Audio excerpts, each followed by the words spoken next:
This is the One Piece Podcast, episode 593 for October 27th, 2019. My name is Zach. And my name is Ed. My name is Steve. And my name is Alex. And on today's show, we have a very special guest translator for One Piece and Shonen Jump and Manga Plus. We have Stephen Paul joining us for the first time in a few weeks. How's it going, Stephen? Hey, I've been sick all week, and I'm just coughing like crazy, so I will be making liberal use of the mute button on this episode. Yes, that's the official One Piece Podcast canon pronunciation of that word. Nice to have you back, though, Stephen. We also have joining us from Los Angeles, Maddie. How's it going, Maddie? Hey, good. Yeah. Cool. And a special guest also from that same city, we have Matt Cohen joining us once again. How's it going, Matt? It's going good. When you said Maddie, I thought you were referring to me, and I was like, wow, that's very forward. I mean, I like you guys, but please, proper titling here. It goes well. How's it going? Yeah, that's not going to get confusing now that I think about that. You can call me Cohen if you want. No, it's fine. Yeah, how's everything been, Matt? It's been a while. Everything's been good, man. Just hanging out. I saw One Piece Stampede in theaters. Yurko was there. That was a fun experience. I brought a friend of mine who's literally never heard of One Piece, nor seen, nor read anything, and I was like, this will be interesting. And it was. Wait, what did they think of it? They were like, oh, it was one giant fight. So, like, from that perspective, it was like, you didn't have to know anything about it, but I don't think they were, like, running out to go see the series or anything. Well, Matt, what did you think of it? I loved it, man. Come on, Buggy played such a prominent part in it. How could I not love it? Yeah. Are we doing spoilers for it already? Probably not right now. Yeah, let's avoid it. I'll just say it's like the Avengers of One Piece movies, and it's the most ADD One Piece thing I've ever seen, and it's awesome. I love how people are able to make different analogies and descriptions to it, and they're all entirely accurate. That's perfect. That's a perfect description. Or I'll give you one more description really quickly. It is that one scene in Final Fantasy VII, Advent Children, where they're all pulling Cloud up the tower. The One Piece movie. We also color. I also need to introduce Sam Leach from Anime News Network. Our anime recap host is here with us. Sam, how's it going? Yes, I'm here. Okay, you can talk to the people you want to talk to now. Okay. They didn't tell me you were here. I feel fucking rude now. Come on, guys. Give Sam 5 minutes, unadulterated, his own soapbox. All right, Sam. I have my own segment. I'm good. I do want to go around the horn with your guys' opinion of the movie, since I think we've all seen it now, right? So Sam, I might as well go straight to you, since you need your soapbox moment. Sam, what did you think of it? I feel like I've made my opinions clear. You did have a segment on it. Our spoiler cast with Steve and Adil. I think. Well, you saw it in theaters, it looks right? Great. Oh, Zach, did you say something? I'm sorry. You seen it in theaters now, right? No, I actually ended up skipping out on theaters because it's like an hour away. If I want to schedule something. Okay. Yeah. Okay. I just have my screener copy, but I think the movie is. I think it's okay. I think it looks great. I think there's a great. I love the Worst Generation teaming up against Bullet. That fight scene is great. I wish it was more. I wish the whole movie was like a full, colorful festival of stuff happening, rather than like this big team up against a giant CGI monster thing. He does look like Godzilla for a while, which is interesting. It was an interesting choice. Yeah, he looks like Chernobog from Fantasia. Ed, I haven't heard your thoughts on the movie very much. Yeah, I mean, there's no deep sort of pathos there. There's no but I think people are going to come back to this movie a lot. What was that? Sorry. Go ahead, Ed. Okay. Yeah, I think what people are going to come back to this movie for, and probably come back to it quite a bit, is just to have all these characters in one place at one time, and just sort of. What is that? Matt, if you're taking bong rips, you might as well mute. Oh wait, I legit wasn't taking bong rips. I was just doing normal vaping. That's so funny. I have the microphone. Oh, I must have picked it up. I apologize. Okay. No, it's okay. I didn't hear anything on my end, so I was like, I have no idea what they're all talking about. Okay. Do you want me to cut that? Nah, I'm a proud vapor. No, I know you are. Fuck the fake news. No, we're good. Wow. I love how Ed is so taken aback by any foreign noise. He's like, I need to just stop right now. Ed, continue. Sorry about that. Yeah. But I know what a bong sounds like, and it doesn't sound like that. Thank you. All right, good. When I did take a bong, I moved the headphone totally away from the bong. So. And it was a This is bong, all- to be fair, so maybe it was I'm gonna quiet. I'm going to be honest, this is already our best intro segment we've ever had. Ed, continue. No, but just to have all these, like, it's the super crazy No Way One Piece movie. Like all these fun characters get to have, like Foxy has a moment, and Buggy has like a lot of moments, and like Mihawk comes in with Perona and has a cameo, and then like and then flat like he just leaves, like He everyone calls gets her to do Ghost Girl. exactly. I popped for it. But I'm all trying these to characters getting like their moments to shine, and I do wish the movie was more colorful, like as you guys were saying. But yeah.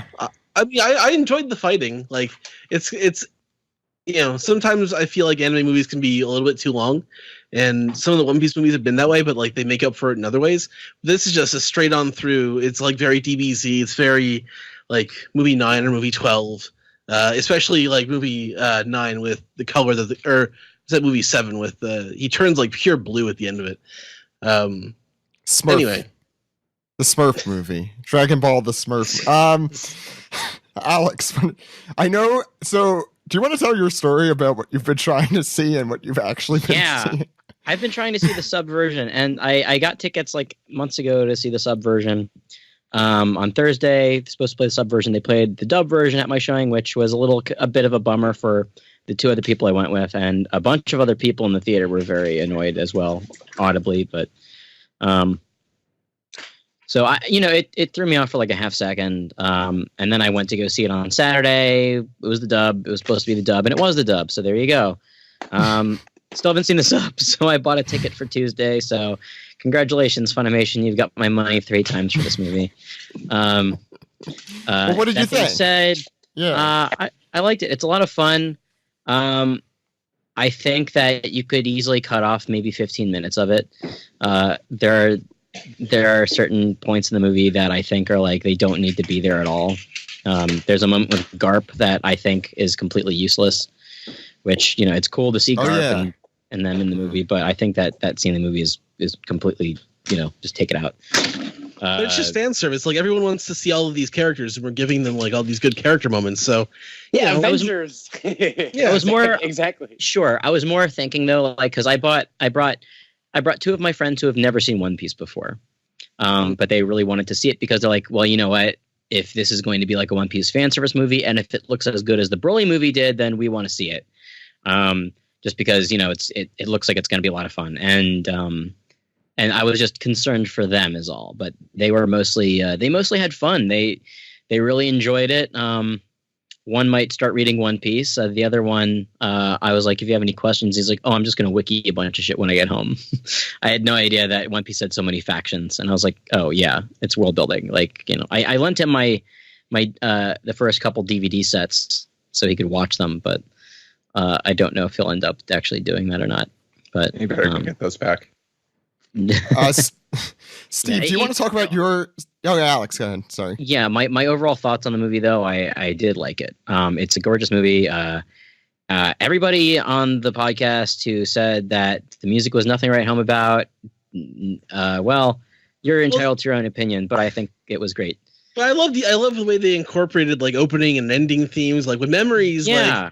Came That was in. great. I thought I really enjoyed that, and We Are was all over the place, and Yeah. a lot of the music was sort of nondescript, but like they had good Yeah. moments.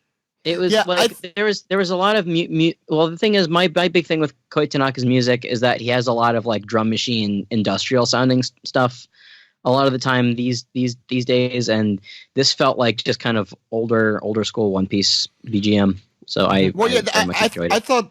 I thought that BGM was 100% an ode to like the older kind of One Piece BGM. Like that's what it was there for.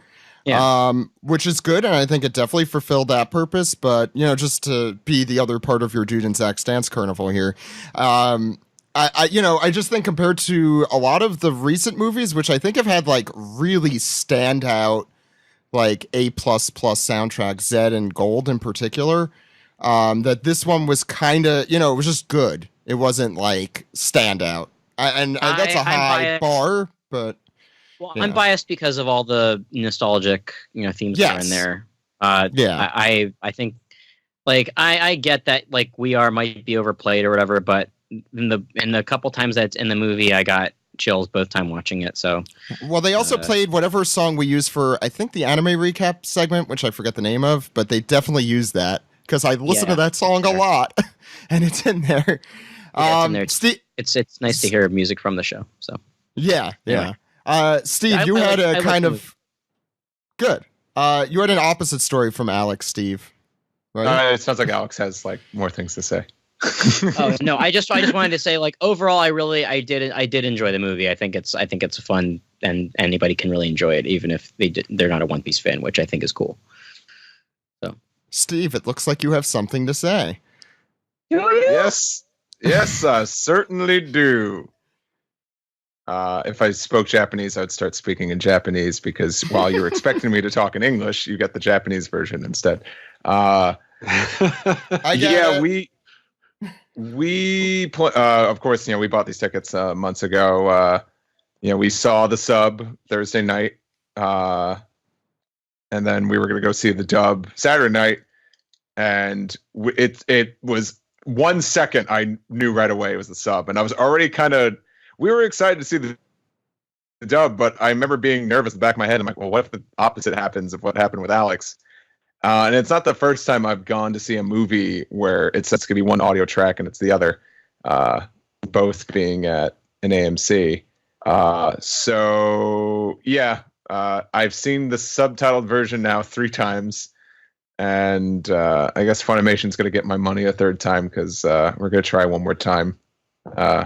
And see the dub on Wednesday. But a little bit of redemption. I've seen the movie now 3 times. I like it more and more every time I see it. I think because now that I'm not like just trying to like pay attention to everything that's going on with the plot or what barely is there for a plot.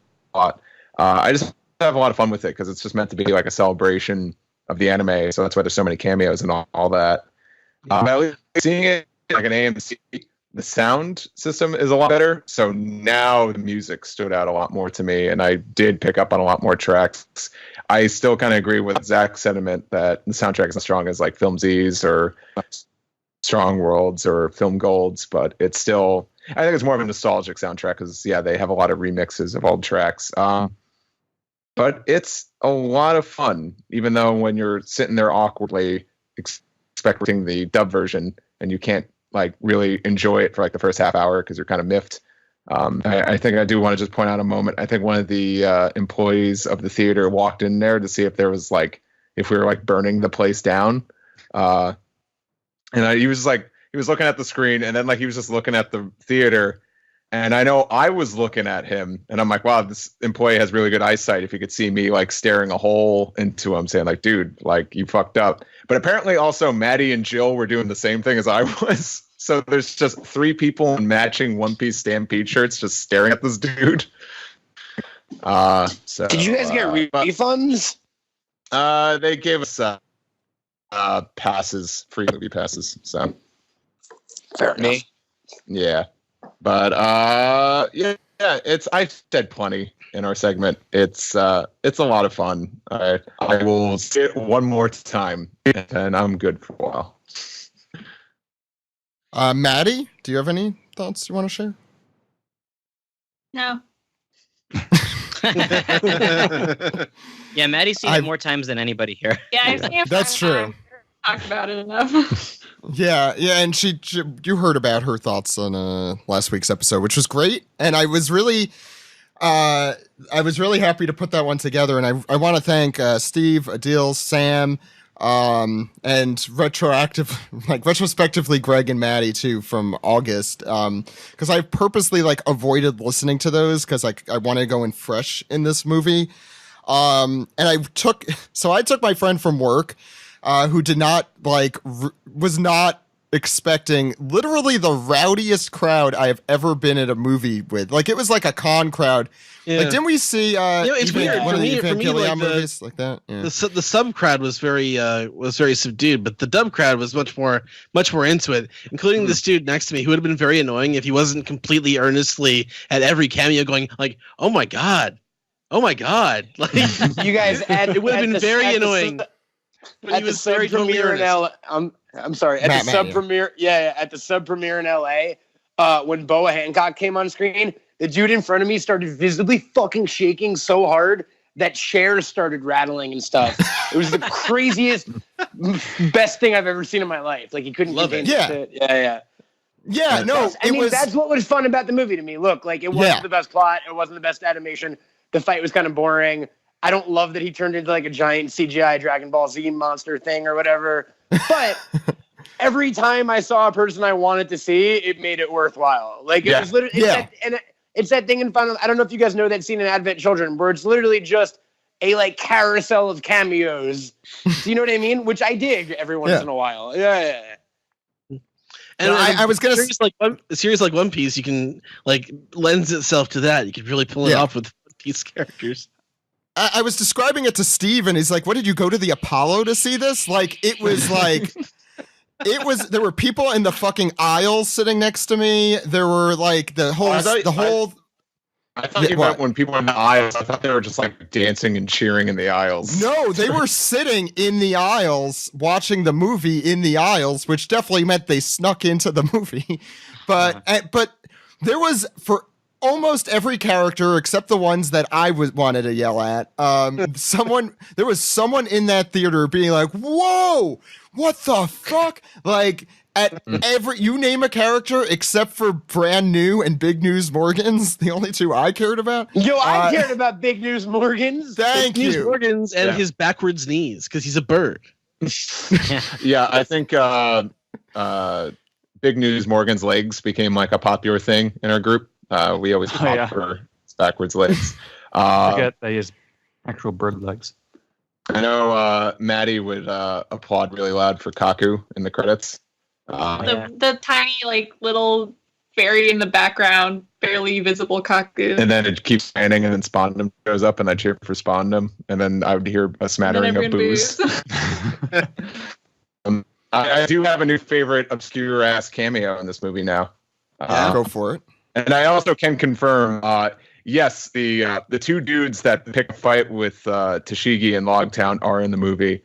But my favorite cameo now is Odachi, Oda's character from Soccer Short. Mine was the traveling salesman from Post Alabasta Filler. Yeah, he's in that. Yeah, he's in there. I didn't know that the barbecue time guy was in there from the Peace Filler. That's amazing. Okudan, I think. Grandpa Barbecue. Has anyone counted how many Panda Mans are in it? Because I saw at least like 4. Yeah, there's 22, I think. And that's awesome, Maddie. Steve and I tried to do it, and we got 14. 14. Yeah. And that was like both of us trying, so they're really hard to find. I can't wait to go through this like with a fine-tooth comb, frame by frame. Well, like, Sam is the one with Sam's the one with the physical copy here. Like, I feel like if any of us have an opportunity to do that, it's Sam. Yeah, I can do that. Do it. Do it. I mean, I'm gonna do it. I just have to wait. It's a really good use of your time. Steven, did you go see it? Yes, I did. Unfortunately, there were only like maybe 10 people in the theater, so it was a very quiet crowd for me. Like, honestly, I think in terms of assessing the quality of the movie, like, other people have said things that I would already agree with, so I don't have anything to add in that sense. But on a personal note, the thing that I found really kind of striking about this movie is that so like as we said, there are maybe 2 original characters in this movie, and 98% of it is all, canon characters or, previous characters. And so because of the situation with Funimation's dub of the series itself, a lot of those characters are kind of getting their first cracks at like actually being dubbed and acted out and stuff. And so there were certain things from like Punk Hazard and Dressrosa and stuff that, after I started working on the series, where I was seeing basically choices that I had made with regards to how to localize, nicknames and character epithets and stuff like that, basically dubbed with what I had chosen. And it was like really, yeah, the Traffy was a big thing because they say that like a dozen times in the movie. So it's very noticeable. And like they talked about, was it Buggy's, like the genius jester? That was a thing. And some of these things were, I guess I would say, like not everybody in the fandom like follows them or likes them. And so, I'm aware of that. And I recognize like bounties. That's like 2 episodes ago. Sorry. No. No, I'm talking about more about like translation. No, I know. I was kidding. Stuff. Yeah. So like I'm used to the idea that like, it's because I just kind of sit in my office and do this stuff and turn it in. And then we have our own little like podcast, which is like this kind of little bubble of, where we are all following the official release. And then like, the rest of the internet is just like Scanlation Central. Like I'm aware that like, even though this is like, the stuff that I do is, it's a career highlight for me for sure. And it's like a really prominent series that I do and that I've been working on for many years, but it often feels like, it's just sort of this thing that I'm doing off in the corner and not so many people pay attention to it. So You're like throwing having it into the void. Yeah, exactly. And so having seen like, it's not like I had anything to do with the dub. I'm not sitting there like emailing people like, okay, Funimation, like this is how you do it. This is what you should use, blah, blah, blah. Like, they just basically took the style sheet and were like, okay, this works. And so to hear that like acted out and to be like, that sounds natural, that works. Like it works like the way that I intended it to work. Like hearing Bartolomeo talk with this kind of slightly goofy accent, like it works exactly the way that I wanted to hear it. Was like really, I don't know, it's kind of self-affirming. I felt like, I left the movie with a glow in the center of my stomach from seeing that, because it kind of felt like we had finally gotten to where I started with the series. And so that was really exciting. And I was not expecting to experience that in this movie. And so it came as a surprise, and it was cool.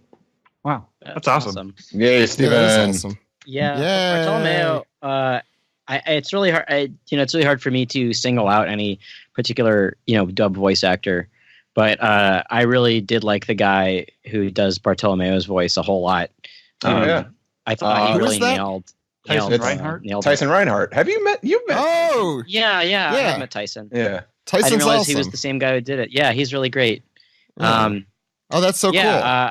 His Bartolomeo was really great, and it's like he jumped off of the page, so that was really cool. When we get up to those Dressrosa episodes, we gotta have Tyson on. Yeah. Mm-hmm. I was also really, really impressed with Matt Mercer, who does Trafalgar Law's voice. I thought that he was really good. And me and Law, and the cool thing about Law is that he's really cool in this movie, and he's I don't know. I don't know. I've warmed up to Law a lot. This is me stating on the record that I've warmed up to Law a lot, and I really liked him in the movie. And I love that you like Law, don't you, Alex? He shows up in his first scene doing what he loves the most, which is like wandering down an alley, clutching his arm and bleeding or whatever he was doing. He's always in trouble. Yeah. Typical Law. Yeah. Typical Law. Yeah. Bleeding out of everywhere. If I didn't give a shout out to my friend Jamal, who came with me for that first showing. I got him into One Piece last year. He plowed through 500 episodes in 2 months and read all of the manga within that time too. So, and now he listens to this podcast. So, it's all coming full circle a little bit. Yeah, my coworker Kevin said it was the best experience he's ever had in a theater, which is cool. Wow.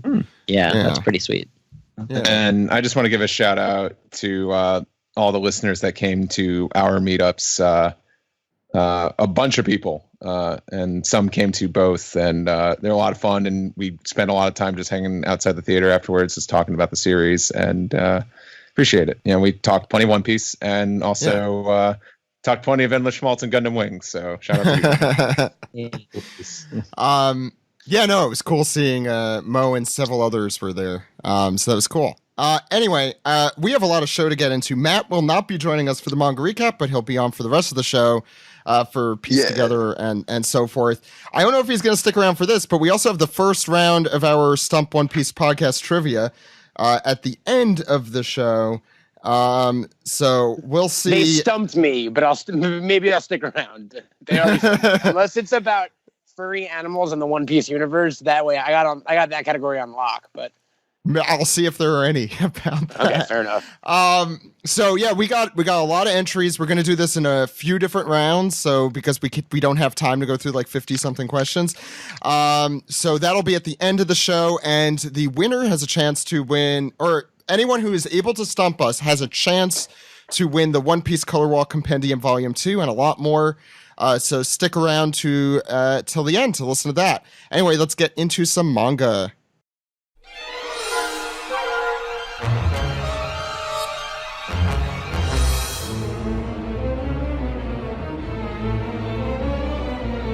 This is the manga recap for chapter 960, introducing Kozuki Oden. You can read this chapter and all chapters as soon as they come out in Japan for free, legally, worldwide, either at shonenjump.viz.com or mangaplus.shueisha.co.jp. With that out of the way, Ed, before we even get into the cover, what's Oda talking about? Oda, in his author comments this week, says, I want to eat an infinite amount of the Maruchan Pari Pari Infinite Cabbage Snack. Uh-oh. Was the uh-oh part of the... Uh-oh's in there. That's why I asked to read it this week, because that tickled me. Oh. Uh-oh. Uh-oh. Uh-oh. I don't know. Remember, do you guys remember the behind the scenes manga that appeared in one of the magazines where Oda's like stuffing his face full of like squid snacks? No. That was I thought you were going to say first or second one. Yeah, it was. That was pretty gross. I tweeted it at the time. But I have to say, it's been a while, Ed, since we've done the deep thoughts with Oda, but I always think of both amazing and scary, Skamazing, Red. Describing Tickle Me Elmo. That was a very old one too. When did Tickle Me Elmo come out? Anyway, 96. Ed, what's... Yeah. Okay. I guess it was past that. Maybe in Japan it was later. I don't know. Yeah, I don't know. Ed, what's going on in the first this cover page story here? Well, it's gang bitches. Oh, my family. But the big problem is he seems to have lost his family, and so now he's accosting any groups of women with the correct hairstyle because he's apparently a One Piece fan. They have the same hairstyle. I was gonna say yes, but also. Or is that the same as like what Jill does to find Steve in a large crowd? Because I heard she was just looking for like multiple times since I've been down here. It's like, where's the giant bald man? But I don't know. Can we really call this gang beige anymore? Because the name of this era is Beige Beard. Thank you. Yeah. I love how I didn't notice that until just now. A fun mustache, because that seems to be the. It seems to be the... No, that's what you do in Dressrosa. You get in disguise. You gotta do that. But old man disguise. Disguised as a Marine? No, he's just wearing a hat. He always wears a hat. But he's got like a... Is that not like a Marine like shield thing or something? No, that's the symbol from Full Metal Alchemist. It's actually that's his closer. shield. Yeah, it that's is. his thing, yeah. Colin's thing. Yeah. He's always had that. That's like the thing. That's the symbol that's on like Vito's forehead and hands. Looks like the sigil thing from Resident Evil 4. Yeah. Wait, the thing on his chest? Isn't that just a rose? Is that what you guys looks like are a talking weather about? vane. No, on the far right. No, because what's his name? Vito. Oh. Gotti, you mean? Yeah, Vito has it like tattooed on his like hands, I think. And his head. On his head, yeah. They're the Weather Vane Pirates. Same thing. Yeah. I kind of wish Beige was also on Pez duty, so we could have like also called this "Are You My Mommy?" Oh, I'm not your mommy, Ralph. I'm Miss Scoop. Yeah, so what do you guys think so far of this cover story? By the way, Usopp statue in the background makes me very happy to see. Lucy statue. Usoland. So, Ed, what's going on the first page of the chapter? So we go back in time to lush, deep forests as far as the eye can see. Sorry to interrupt you here, Ed, but yeah? I just wanted to say, Stephen, there was a correction from last week as to how many years ago we're going back in time, right? Yeah. They changed it to it was two years off. I don't remember which was which. Was 39 now they're saying it's 41. It's 41 years, 39 years from the beginning of One Piece. So yeah, that's a good way to look at it. The official One Piece Twitter corrected that, I know. So yeah, it was apparently important enough for them to make that distinction. Anyway, Ed, let's rewind back in time 5 seconds to when you started the narration. Lush, deep forests as far as the eye can see, where flowers and plants grow thick and verdant from the pure, coursing river water leading to the crystal blue sea. This is a story of Wano, from the time when life was still abundant. And you hear, I caught one. Someone's caught a fish. And you hear there's people sort of gossiping in the tea house. It's true, I saw it. The mountain was moving. The mountain. That's right, we were running for our lives from a moving mountain just now. It was groaning at us. That might be the work of the mountain god, says the waitress of the tea house at the Cape, Miss Suru. And she looks a lot more like Robin in the past. Robin with Nami's face. A little bit. Yeah. She transformed from a unique-looking One Piece character to every One Piece character. Anyway, so why is it that the three of you look so pleased? We just can't hide anything from you, Suru. Okay, we'll let you in on a secret, Suru, but only for you. See, the truth is, we finally caught the legendary animal we've been looking for. Took us an entire year of searching.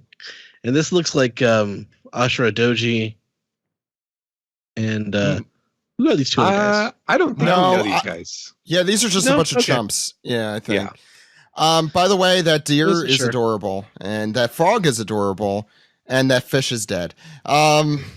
Sam, try to continue. Well, they're all dead now. This is 39 years ago. In the past. I don't know what the life expectancy of a deer is, or a frog. Didn't we talk about this with Chopper like a few episodes ago? Chapter. Get to the chopper. Well, I don't know. Chopper's gonna live a long life. Just don't feed him chocolate. I think. Yeah. We had that discussion. Like a fuck ton of it. Yeah, he ate a lot of it. Oh no, Chopper's gonna die. Sam. We turn the page, and the chumps are kind of showing Tsuru their spoils. Look at this little guy. And Tsuru is saying, "Ooh, what a beautiful white boar!" And just the cutest little cartoon pig in a box, sparkling. So it's shiny. Shiny and white, yeah. By the way, this is the second chapter in a row where we have an adorable pig. Although this time it does not have to hide from anyone. It's a shiny Pokemon. Good. Yeah. It's a rare. If we take this boar to the capital, we could get a whole platinum for him. And Tsuru is amazed by this. 1 platinum coin, that's enough to build a gorgeous home. The Kurokomo boss wants the legendary white boar to display outside of his place for all to see. There was a bounty on the beast, but no one was ever able to find it. And I think this is Tsuru commenting, as a sideshow? No, white boars are agents of the gods. And then one of the schmucks are saying, you're so sweet. It's just a rare creature, that's all. But by the way, Sam, sorry to interrupt here, but I just noticed that Tsuru, named after a crane, and also Kozuki adjacent, has a crane, what do you call it? Headband. She's always had that. Mm-hmm. Oh, she has? I don't notice things. Anyway, Sam, go ahead. And so Tsuru's looking over her shoulder. Just one moment, and she's noticing a kathunk. And she grabs this figure in the shadows with very wild-looking hair, who's collecting gold coins. She snags him. She throws him to the ground. She's saying, "You were just taking you're just taking money from my purse again, weren't you? Fess up, Kinemon." And Kinemon is shouting, "Stop, Mitsuru. We've known each other since we were kids. Come on, your brother in spirit needs some cash." And Tsuru says, "Since when were you my brother? You're out of money because you gambled it away. Do you know how much money you owe already?" And then she's getting like up close and scary. "Next time you try to steal from me, I'll collect what's mine by selling your organs." And that seems to make it. That seems to get it through Kinemon's head. I love the expressions on both of them in that panel. It's a great, great one. "If you can't pay me back, I'm going to shake you down for everything you've got on you, clothes included." And they're like running off, and they're getting into a fight, and dust clouds are all over the place. And the people from the shop are waving them off. All right, thanks, Tsuru. Thanks for the food. We'll just leave payment on the table, and they don't want anything to do with their business. Well, they're walking halfway into the distance. They're still fighting. Skeeter, we don't want any trouble. That Lovers better not quarrel. be the money out my goddamn purse. But by the way, I love the random schmoes like face in the bottom left panel there. Just like, He looks oh, so cute. oh, ho, ho, ho. Those two lovebirds. Yeah. Kinemon, I saw a charge on my card from the other night. Did you order takeout? Come on, babe. I was hungry. Ed, Yeah. that's basically what's going on there. Ed, So Yeah. there's a scream, there's a bonk, a thwud, and a flap. "Ah! It's you, the man we just saw." And he is a thug from the capital, Kinemon, and he's ripped in his loincloth. My God, look at that. wait, I amazing. just Oh my God. realized that before we get to the loincloth, he has this guy, this random bozo guy, also has the same eyebrows as what's his face, Kochi Kame, right? Rio, yeah. Oh, yeah. Like McDonald's arch unibrow Mhm. thing. Yeah. I guess Tsuru stole his clothes. Yep. Yeah, that's a famous. Oh, That is a famous like bandits activity or like a phrase that they use, and so that's why you've seen certain scenes. Like I believe it was back in Punk Hazard when they were like they were beating up the guys with their coats and like stealing their coats in the freezing side of Punk Hazard, and they were like, "What are you guys, bandits?" And like that's literally because that's like what they do is they take everything you've got, including your clothes. And so yeah, it seems like that's what she did. wait, what does it say on his loincloth? It's just the first kanji from his name. Oh, So that's the kin. so it's the equivalent of like your mom writing your name on your underwear. Yeah. Wait, like his wait. initials. Is that a pun? Because isn't Family King Jewels Tama. also? Yeah. No, it's Tama. it's a different kanji. Although the left part of it is the kin, that is the gold part, but the thing on the right makes it a different kanji. Ah. I mean, it's Oda. I assume it's a balls joke. Yeah, there's probably some of that. So he says, "Did you think I could? Not a balls joke. Do you think I couldn't hear you blabbing on and on? Thanks for the tip about your board. That's worth 1 platinum. It's like today's my lucky day. I feel like I just won the lottery." And he's got a crazy look in his eyes. He's staring at this adorable board that continues to sparkle and snork at him. He says, "All I have to do is hand this over to the Kurokoma boss." And there he sneezes. He's like, "Give me your clothes and your wallets." So Your wallet start- and your clothes. Give them to me. So we get this sort of secretary-looking guy. He's like, "Now it seems that Lord Odin has no talent for sailing. He's tempted to break our laws and set sail to sea. I believe this is 38 times now. I'm amazed he survived them all. To quickly sum up his life thus far, before the age of 1, he threw his wet nurse to the ground. At age 2, he was quick enough to catch 2 hares at once. At age 4, he obliterated a bear by hurling a boulder at it. By age 6, he was regularly visiting the pleasure halls and spending the palace's money." And we see the Shogun of Wano, Kozuki Sukiyaki. This is Odin's father, and he's very annoyed at having to listen to this, but he's listening to it nonetheless. So he continues. At the age of 8, in a drunken rage, he engaged in a brawl with other gamblers, and by 9, he was on the Yakuza blacklist, forbidden from entering the gambling den. But this guy, I guess this guy's name is Not So New. He's like brand new. Yeah, I get it. I was thinking he was more like old. I was thinking he was more like a Mr. Smithers type, but yeah, sure. Steve. Get this. In revenge, he set fire to the den and waged war. He was arrested for assault, and get this. This was just at 10 years of age. For rehabilitation as a prisoner, he was sent to a quarry. And he really came into his own there because he rose to the rank of chief stonemason, and that's it's got to be that Kozuki blood in him. And from there he left the prison. He was a good boy. He reformed his ways, but when he was 14, the capital was in a terrible drought. So unable to stand on the side of that, he curved the river itself to run through the capital. This resulted in flood damages, and that led to another warrant for his arrest. Look at him burying his face in his hand. He's doing the Picard face palm there. That's an epic face palm. I have no son. Hey, Dad, I made a new river. How dare you! I already like this Kozuki. I like the Odins being the big heads. Very good. But also at the same time, this new river he made, it served two purposes, because he also tried to ride that river out of the country and also failed. And get this, when he was 15, he threatened the priests of a secluded mountain temple into sheltering him. And apparently Odin would abduct women from the capital late at night.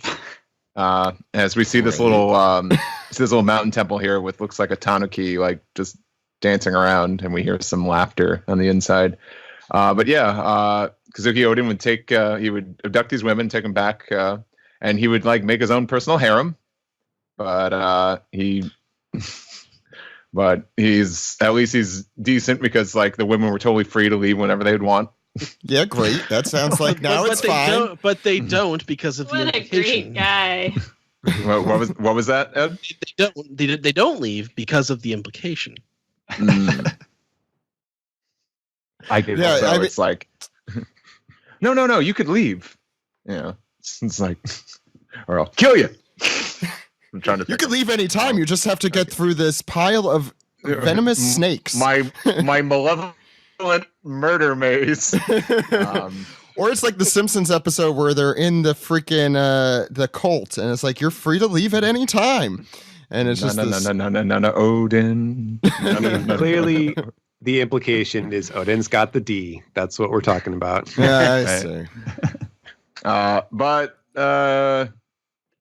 But these guys were these other guys who I guess didn't have enough D. They had lowercase D's. This provoked the ire of all these men from these women's lives. We're talking fathers, husbands, hardy samurai who joined their cause. And Lord Odin gleefully met them in battle. I almost thought he was riding on a horse, but now he's just jumping in the air. This became known as the Harem War. So yeah, your Paramount Wars. Look, we're talking about the Harem War. Look, we already had a harem war in the late 90s, and it was between Love Hina and Tenchi Muyo. We all know. Damn it. Oh, you kind of stole my joke here, because... I was going to say, it wouldn't be an arc about Japan without a harem war, I guess. Because this is where we find out Hyogoro, the Hyogoro family was drawn into the fighting when he attempted to restore the peace. And it didn't seem like I got my answer in this manga chapter. I'm really curious of what other families are involved in the harem war. Do we have the Tenchi Muyo clan? We have the Love Hina family. Who's involved in this harem war here? And the total number of casualties caused by Lord Odin single-handedly was over and his father's like, enough. I don't want to hear the meme. But now Odin is 18, legal, and he continues to stir up trouble at a healthy rate. So he's a menace to society, but in moderation, maybe.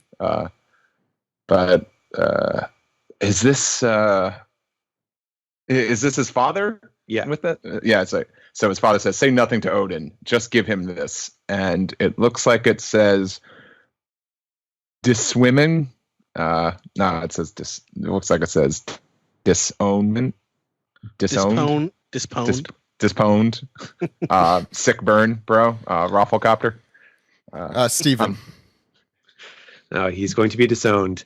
And then we transfer over to the flower capital where Kinemon is now on the run. Excuse me, I should correct myself. This is Kin Solo on the run from Kanji Club. He's reassuring them that he's like, yeah, tell Hyogoro I've got his money. I'm going to come into a big sum of cash. And they know he's lying, but he's got his little boar there. Oh. He just wants to go to the Kurokoma family mansion to collect. And so, yeah, it seems like this page makes it clear maybe that is maybe Hyogoro is like the leader of the Kurokoma family or something. I'm not sure. It's kind of hard to tell because they say Hyogoro family earlier, but then here we have Hyogoro saying, yes, the kid who stole our money. Catch him and flay off the skin, flay all the skin off of his body. The skin's the best part. The Kurokama family is the one who wants the boar, and it's the Yakuza who are going to give it to him, maybe? I thought they were rival. I thought they were rival syndicates, so to speak, or rival. Yakuza okay. clans. So yeah. Maybe it's Hyogoro's guys who are chasing him, and he's trying to get to the Kurokoma. Because it's very clear that the Kurokoma is another Yakuza group. So that would make sense then. So yeah, he's in trouble with everybody. And Hyogoro is we see him in his prime here, where he's got his big gut, and he's just saying, "Don't fight him man to man because he's stronger than any of you." And Hyogoro's followers are like, "Ha, that's funny. Don't worry. Yeah, we'll catch him. Don't worry." Which is kind of a nice note because, it's kind of easy to forget because Kinemon hasn't had a lot of fight scenes and, he's been kind of calling the shots, but it's nice to be reminded that he is supposed to be a very capable samurai. And then we transition scenes to a street vendor here, and someone is haggling with him. And the merchant is saying, "Oh, you bought the wrong pot? Well, if you want the larger one, that's going to cost you 60 silver. And we see that on his display here, he's got small pots for 30 silver and large pots for 60 silver. And this mystery person is saying, "Okay, so will you take back the 30 silver pot that I bought earlier in exchange?" "Oh, yeah, sure, of course. I accept returns." And the young man here explains, "Okay, so I already paid you the 30 silver the first time, and I'm returning the value of the pot here. That's a 30 silver value, so that makes 60 silver total, and I'll just take the big one." And the guy's like, "Yep, that adds up. Pleasure doing business." And then we see that this is, surprise, surprise, our first glimpse at Orphan of the Capital Denjiro. And, interesting. Saying what, Stephen?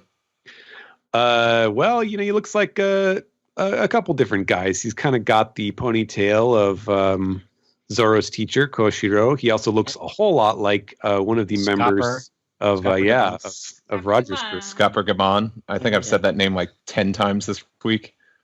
No, but it's the part that makes me think it's Zoro's master are his feet. His weird sword. His weird, large, blocky feet. Those are some East Blue feet. That's right. Yeah, those are East Blue feet. That's for sure. It sticks out. Like, also, any picture of him from back then, it's weird. Also, that sword checks out as Wado Ichimonji. Yeah, it looks Yeah, so Oh, does it? Oh, I didn't look at that. It's got a circular hilt. Yeah. Interesting. Wow, that would be really interesting. Yeah. Yeah. So, yes, this is Denjiro in his younger days, and Kinemon is watching from around the side of a crate or something, and he's like, "Oh, you got to be kidding me! He just bilked 30 silver off that guy. Wake up, General Store!"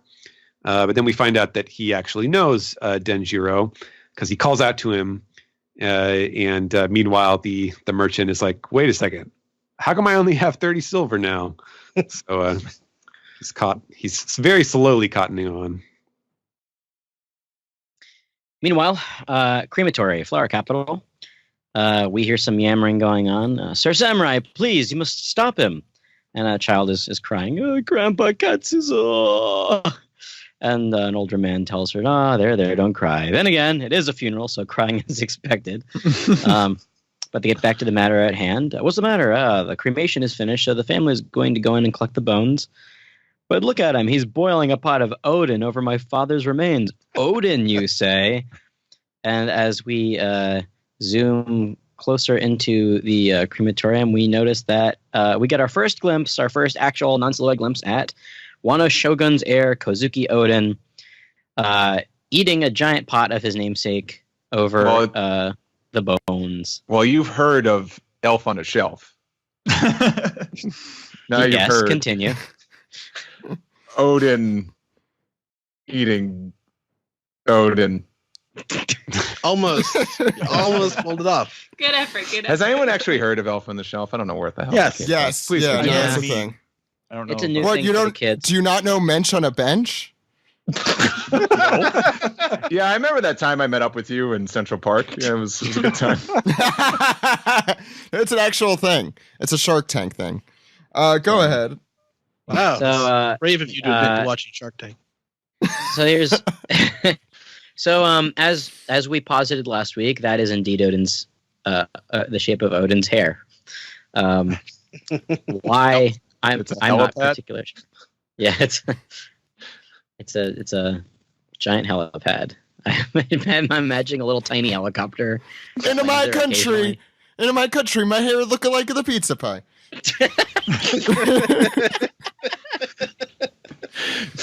Deep dish Odin here. Deep dish Odin. The best of all pizzas. Anyway, That sounds nasty. he's chowing down and he's saying, I don't know. I have a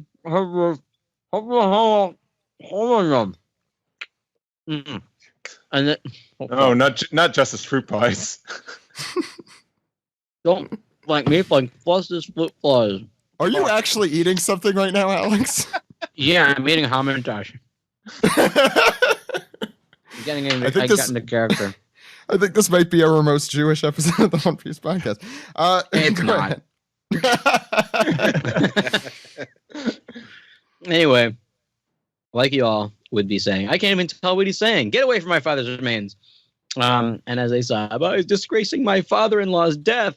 And Huff continues to, Odin basically continues to talk incessantly with a mouthful of Odin, steaming hot Odin as he takes his final gulp with some snot in his mouth. And as we know, Odin will do this to you.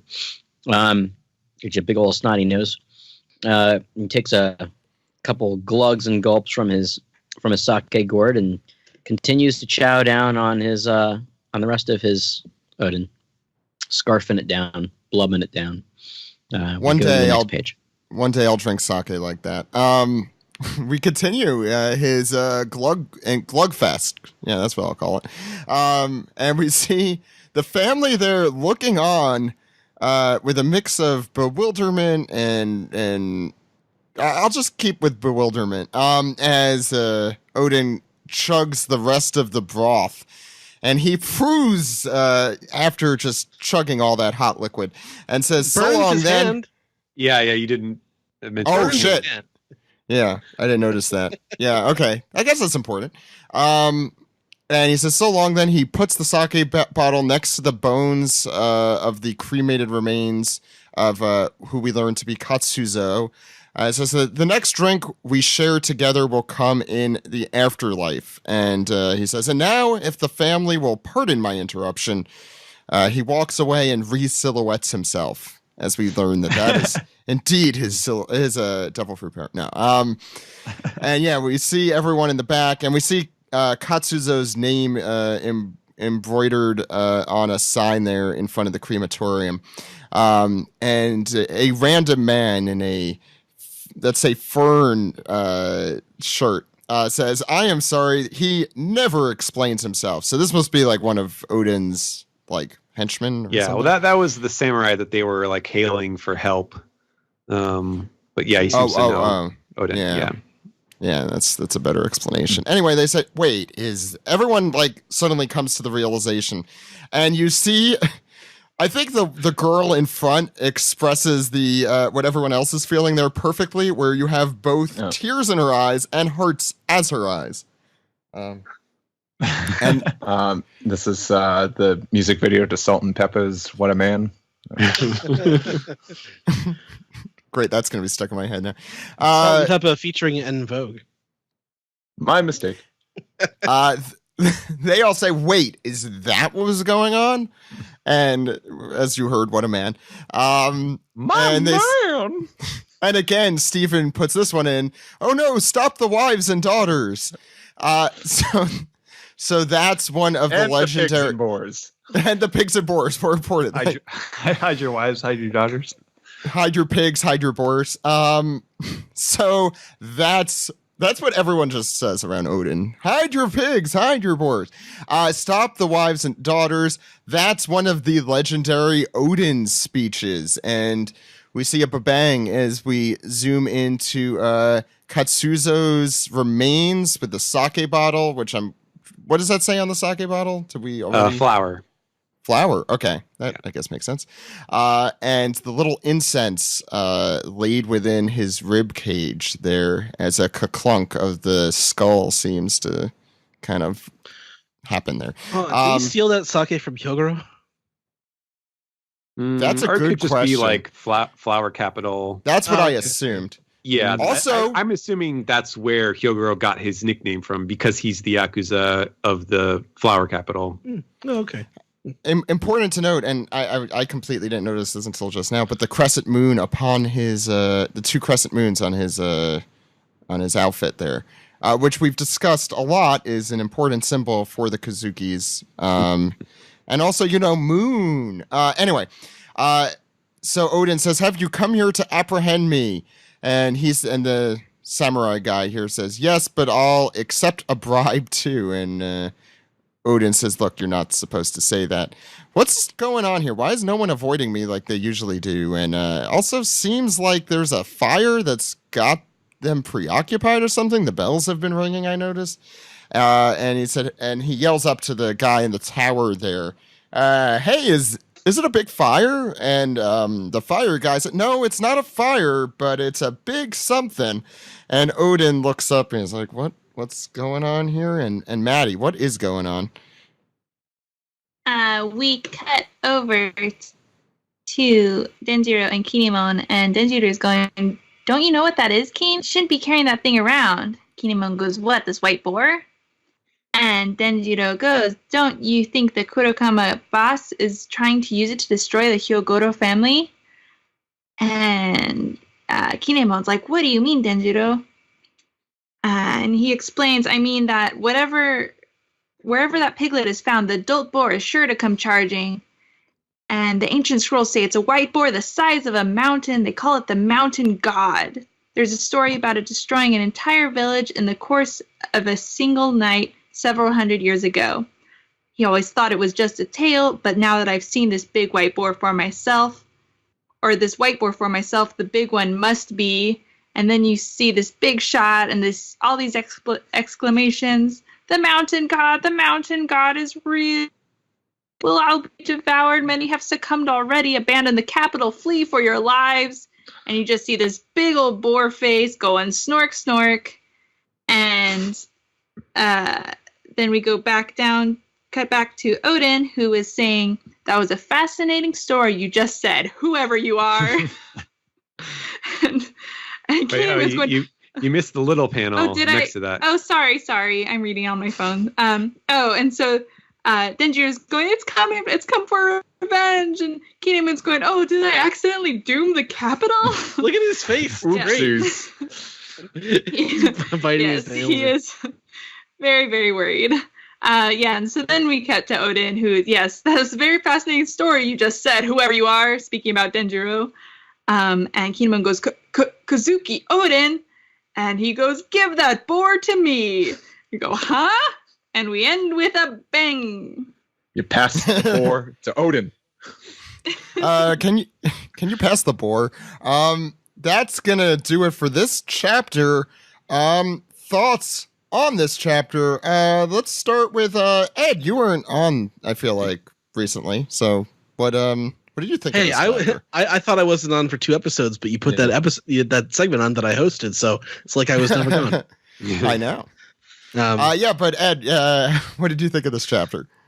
This is the sort of legend building thing you have to do for Kazuki Odin. Like, there's so many over the top stories about him. It sort of has to be based in like some truth, but like the parts about him, like, you know, going to the gambling den when he's like 8 years old. That's some pretty good like Bill Brasky, you know, kind of stuff right there. He put upon. He's the shogun. He's technically the ruler, but he just like puts his hand, his head in his hands, and he just doesn't want to hear it. But he has to listen to all this stuff anyway. Kinemon is very. He's such a cute little like delinquent guy. He's like he can't be. He's probably still a teenager here, and the way he freaks out, the way he's like trying to take advantage, and like how cute the boar looks with him. It's all pretty good, but I'm really interested to see how this ties into Zoro's backstory, because I'm almost positive that guy is the master from Zoro's village. So Koshiro, Denjiro, it's pretty close to me. We should point out too on the East Blue art topic that in the corner panel where he's like adjusting his glasses while he's yelling at Kinemon is also very like early One Piece. Oh yeah. Yeah. Mm-hmm. Which panel is that, Steven? The one in the corner where he's talking about the ancient scrolls and the stories about the mountain god. The last spread. Yeah. Oh yeah, in the last spread. Okay. Yeah. Mm-hmm. I like where Kazuki Odin is going. He's got this larger than life personality, and he's been justifying it so far, and I like where they're taking that. Steven. This is we were talking about this before we recorded. This is a very text heavy chapter, so we get a lot of exposition, not just in terms of like the character of Odin, but just kind of setting up where we are in the kind of story of Wano, and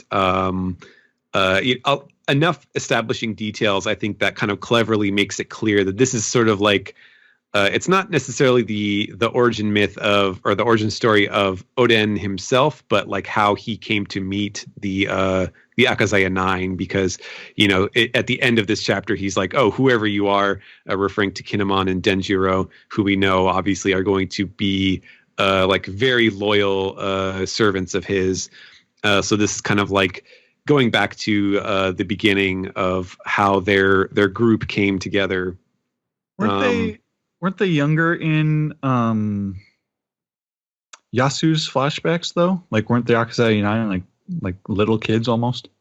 No, he may have just been kind of drawing them slightly exaggerated because it was only a couple panels, but this is very clearly before that point.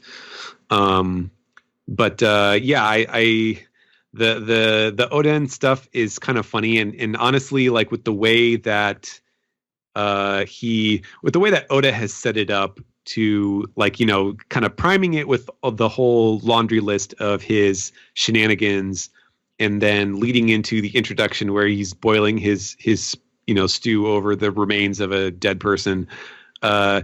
and then like the reactions where like he finishes and he's like, oh, thanks, thanks for the drink, Katsuzo, we'll drink again in the future or in the afterlife. And like that being like the only thing that he does, but then all the women are falling in love with him. It made it clear that like this is sort of like this is like the real Senior Pink. He's like Senior Odin, where it comes across slightly more believable that this guy is just that badass of a man, and not like a gross guy with a baby shirt on and stuff like that. So yeah, it's funny stuff. I would like to believe that like it's not intention. Like you could put together an idea in your head that maybe he just saw the sign that said Katsuzo and he was like, all right, so this guy's name is Katsuzo, and then he comes in there and acts like he knew their grandpa, like we're drinking to my old buddy here, who he just read his name off the sign. I thought that was kind of clever. But I'm not sure what else to say, so I guess I will let someone else go. Maddie. I love this chapter. I got super stoked for this flashback. Young Kinemon is adorable.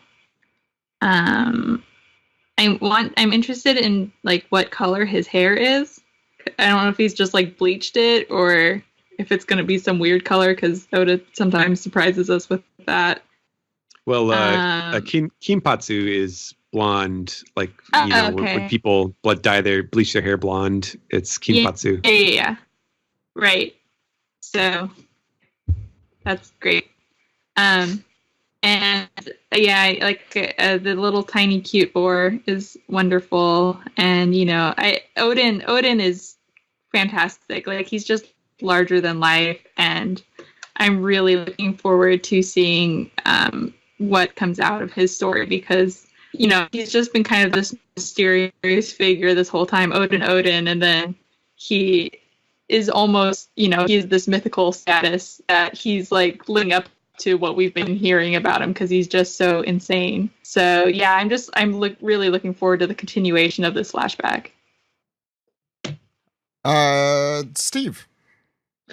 I'm really liking Odin. The last chapter really kind of left us hanging, but seeing as how like the people in town feared him, we kind of knew like there was something not quite right with him. But I just kind of like how he's just like an unapologetic like menace. But like he kind of means well, but he doesn't explain his meaning. He oozes machismo, and it's kind of fun to see, because I don't think we've had quite a character like this in One Piece. But he's hilarious. I really do enjoy Teenage Kinemon, Punk Kinemon with the bleached hair, and I'm looking forward to seeing more of Denjiro, who I'm pretty convinced is Zoro's master. It's not Kyoshiro? Is that what it was? Or am I mixing up with someone else? There's Koshiro and then there's Kyoshiro. Didn't you make that joke? I made it on Twitter. Okay, yeah. Kudos to you. But it's the beginning of a One Piece flashback where it's lighthearted and funny. But I do want to just give credit to the tiny little boar who just snorts his way into my heart this entire chapter. Every panel he's on, he just keeps saying snork. And then the big mama boar is coming to town and saying, "Where's Snork?"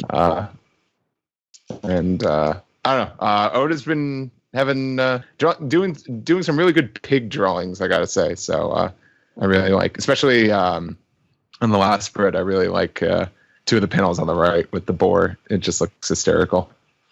I didn't realize the big boar was also saying snork, snork. The big boar is also eating a house, it looks like. Well, they do that. I didn't say snork. No, he said Smurf. Okay. Yeah, nobody got Sam. I got it. Yeah. I thought this was an A+ chapter. I think Odin really is surprising me on a few levels here, because this whole time we've been building him up, and kind of what we know of him up until this point was he does seem like he eventually grows into like a respected leader because of all those people who bow to Momonosuke at the prison. And we know that he had a period where, his free-spirited nature made him not a good fit to be shogun, and he's always trying to leave. But I did not expect him to be this much of like a capital S scoundrel. This whole chapter, I mean, the whole kind Scoundrel. Scoundrel. That's what he is. He's a proper scoundrel. I like the sound of that.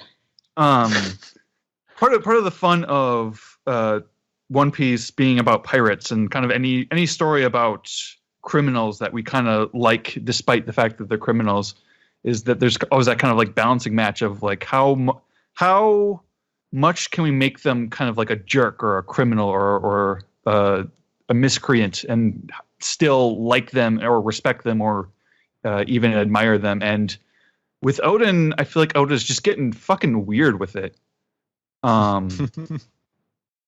Like if Odin was like a popular person on Twitter and you tried to write a call out post for him, your job would be difficult, because just writing it out would make you feel weird. It's like Kozuki Odin convinced me to pay him to fuck my girlfriend, and I'm still mad about it.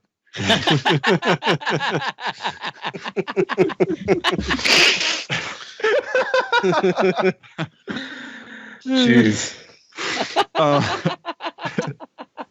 When you put it that way. That's really good. And this is the most I've ever liked.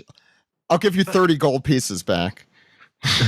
This is the most I've ever liked. Sam, you're really good with these analogies lately. You're killing it. My hands are dirty too. This is the most I've ever liked Kinemon.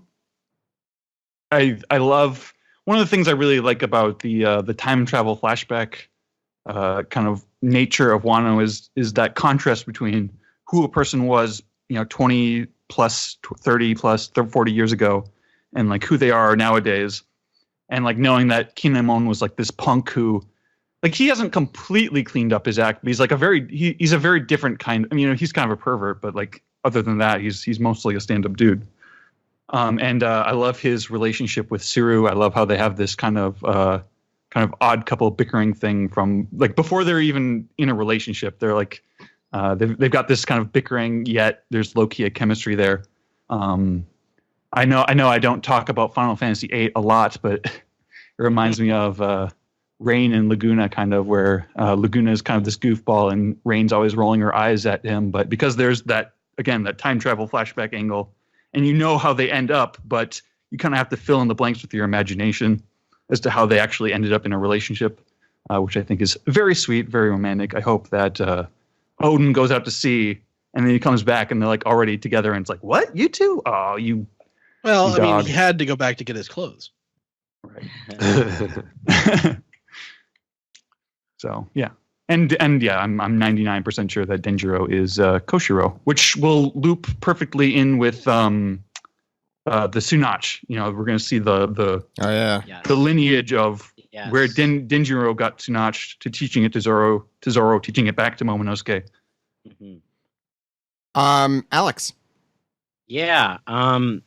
Well, just I guess I'll start from there. Yeah, that dude's Koshiro for sure. At first, I thought Scott Bergaban because of the sunglasses, dude, and his ponytail. But and that would tie very nicely into the Rogers crew stuff. But on the other hand, that sword is Wado. That sword is 100% Wado Ichimonji. And he does have a very East Blue look to him. I noticed the feet as well. It was sort of like I forget if I mentioned this on the podcast a couple of months ago, but I said something to the effect of I miss Oda drawing giant clodhopper feet that are like just attached to these. He's got big ankles and big meaty hands. They look like such big, meaty hands, don't they? So My hands Odin. are dirty too. My hands. What are you reading? Oh, I happen to like nice men. So speaking of nice men, Kazuki Odin. This guy is basically fucking Davy Crockett. Ed said Bill Brasky. That's Paul more of a Bunyan. contemporary reference. Yeah. No. Davy Crockett was a little more. Davy Crockett, though, like the legend of Davy Crockett was that like he did all this ridiculous shit. Well, yeah. Like killed himself at a bar when he was only 3. Like that's. Yes, we've all heard the song. Like that's exactly what I thought of when I was reading this, and oh yeah, he got laid when he was 2. And it's like I don't know, it's a weird thing to tell someone's father.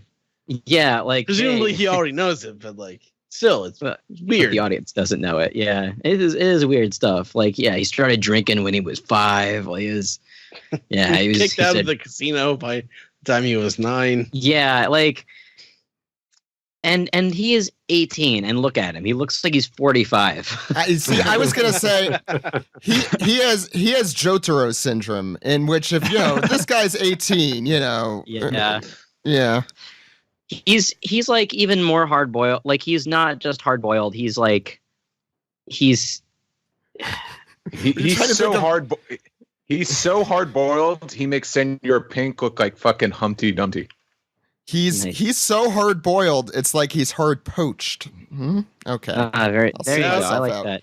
He's so hard boiled that he could call himself Benedict Odin. I had one of those this morning. Yeah. A Benny? Okay. Yeah, they're good. Yeah. They're delicious. Anyway, this is a great start to what I'm going to predict as a wonderful flashback that is going to really have our hearts pounding by the end. And I love Odin already. He's really great. I can't wait for the next 9 to 10 chapters of this flashback. It seems like it's really setting up a large story here. I'm going to start first with chapter 955. And the reason I'm doing that is because the person specifically mentioned there in regard to Wado Ichimoji and Enma, who have the same forger, was Shimotsuki Kozaburo, which I assume is someone different than the one who actually had that sword. Although they say that's the person who broke the laws and left this land over 50 years ago, which would be around the time that that Zoro's teacher left, I'd assume, right? Well, yeah, but also Koshiro in the past wore the same logo as was worn in the Shimotsuki the region of Wano. Yeah, so I'm confused. Like I don't know. Like it looks like Zoro's teacher a little bit, although a lot of people, I feel like that ponytail was very popular in Oda's designs in that early time, because I was just like looking through volumes 1 through 3 to like see what it looked like comparatively, and there are a lot of flashback characters with that same freaking ponytail. Scopper Gabon, Ben Beckman looks kind of like that, even though obviously that's not Ben Beckman. Mrs. Bucking, and so on. Alex, what were you going to say? Sorry. Yeah, I think I forgot to mention this, that I guess this dashes anybody's theory that Kyoshiro was actually Denjiro. Yeah, so what the hell does Kyoshiro look like compared to that? That's what I'm trying to remember too. Oh, his face is completely fucking different. Yeah, Kyoshiro has the the fox eyes. And blue hair apparently. Yeah, he's got blue hair. Yeah, and a hair. It's gotta have blue hair. It's all 3 of us did that at once. Yeah, so I mean, can any of you guys explain whether Shimotsuki Kozaburo would be Zoro's teacher, or why it would be Denjiro, or like, I'm trying to put everything together here. Like, how would you guys mentally do the gymnastics that are necessary for it to be Zoro's teacher? Shimo's gonna be crazy with all these names. Well, he's I'll write that age down. appropriate. Like, age appropriate. Yeah. Koshiro is, I think, like 52 or something. Yeah, Joe was mapping it out on Twitter, and she pointed out, like, if this was 41 years ago, then Yes. Zoro's teacher would be about 10 at this time. Yes. Yeah. Which it looked like. Mm. But that would be the same age as this, whoever Shimotsuki Kozaburo is, because they said he left 50 years ago, so that would be before all this. Yeah. So that's even weirder. Who is he, and where is he then, and how? Yeah. Because he's the one who forged Wano Ichimonji. Yes, but then you also have to see that Denjiro is an orphan, so naturally he wouldn't be like, I don't know. They wouldn't have to be connected, which is nice. And Yeah. we've been hearing, I mean, Oda's been kind of teasing, at least, or maybe in a Vivi card it's teased that Koshiro is from Wano, which would mean that somebody in this country where nobody can really come in or leave very easily, somehow Zoro's teacher did that, so maybe there's a story there that we're going to learn in this flashback. And the other thing, I guess, would also be that they're all waiting for Denjiro. Right, to they don't know join that this fight. He's somewhere else. Well, I guess then, just to Zoro kind could of take his place. Yeah. yeah, but also, should we expect to see Zoro's teacher here? Like, Okay, so according to the Viva card, which take this as far as you care to take it, because Not he could easily, extremely far. yeah, he could easily say this is more. Koshiro is from East Blue. That's where it says he's from.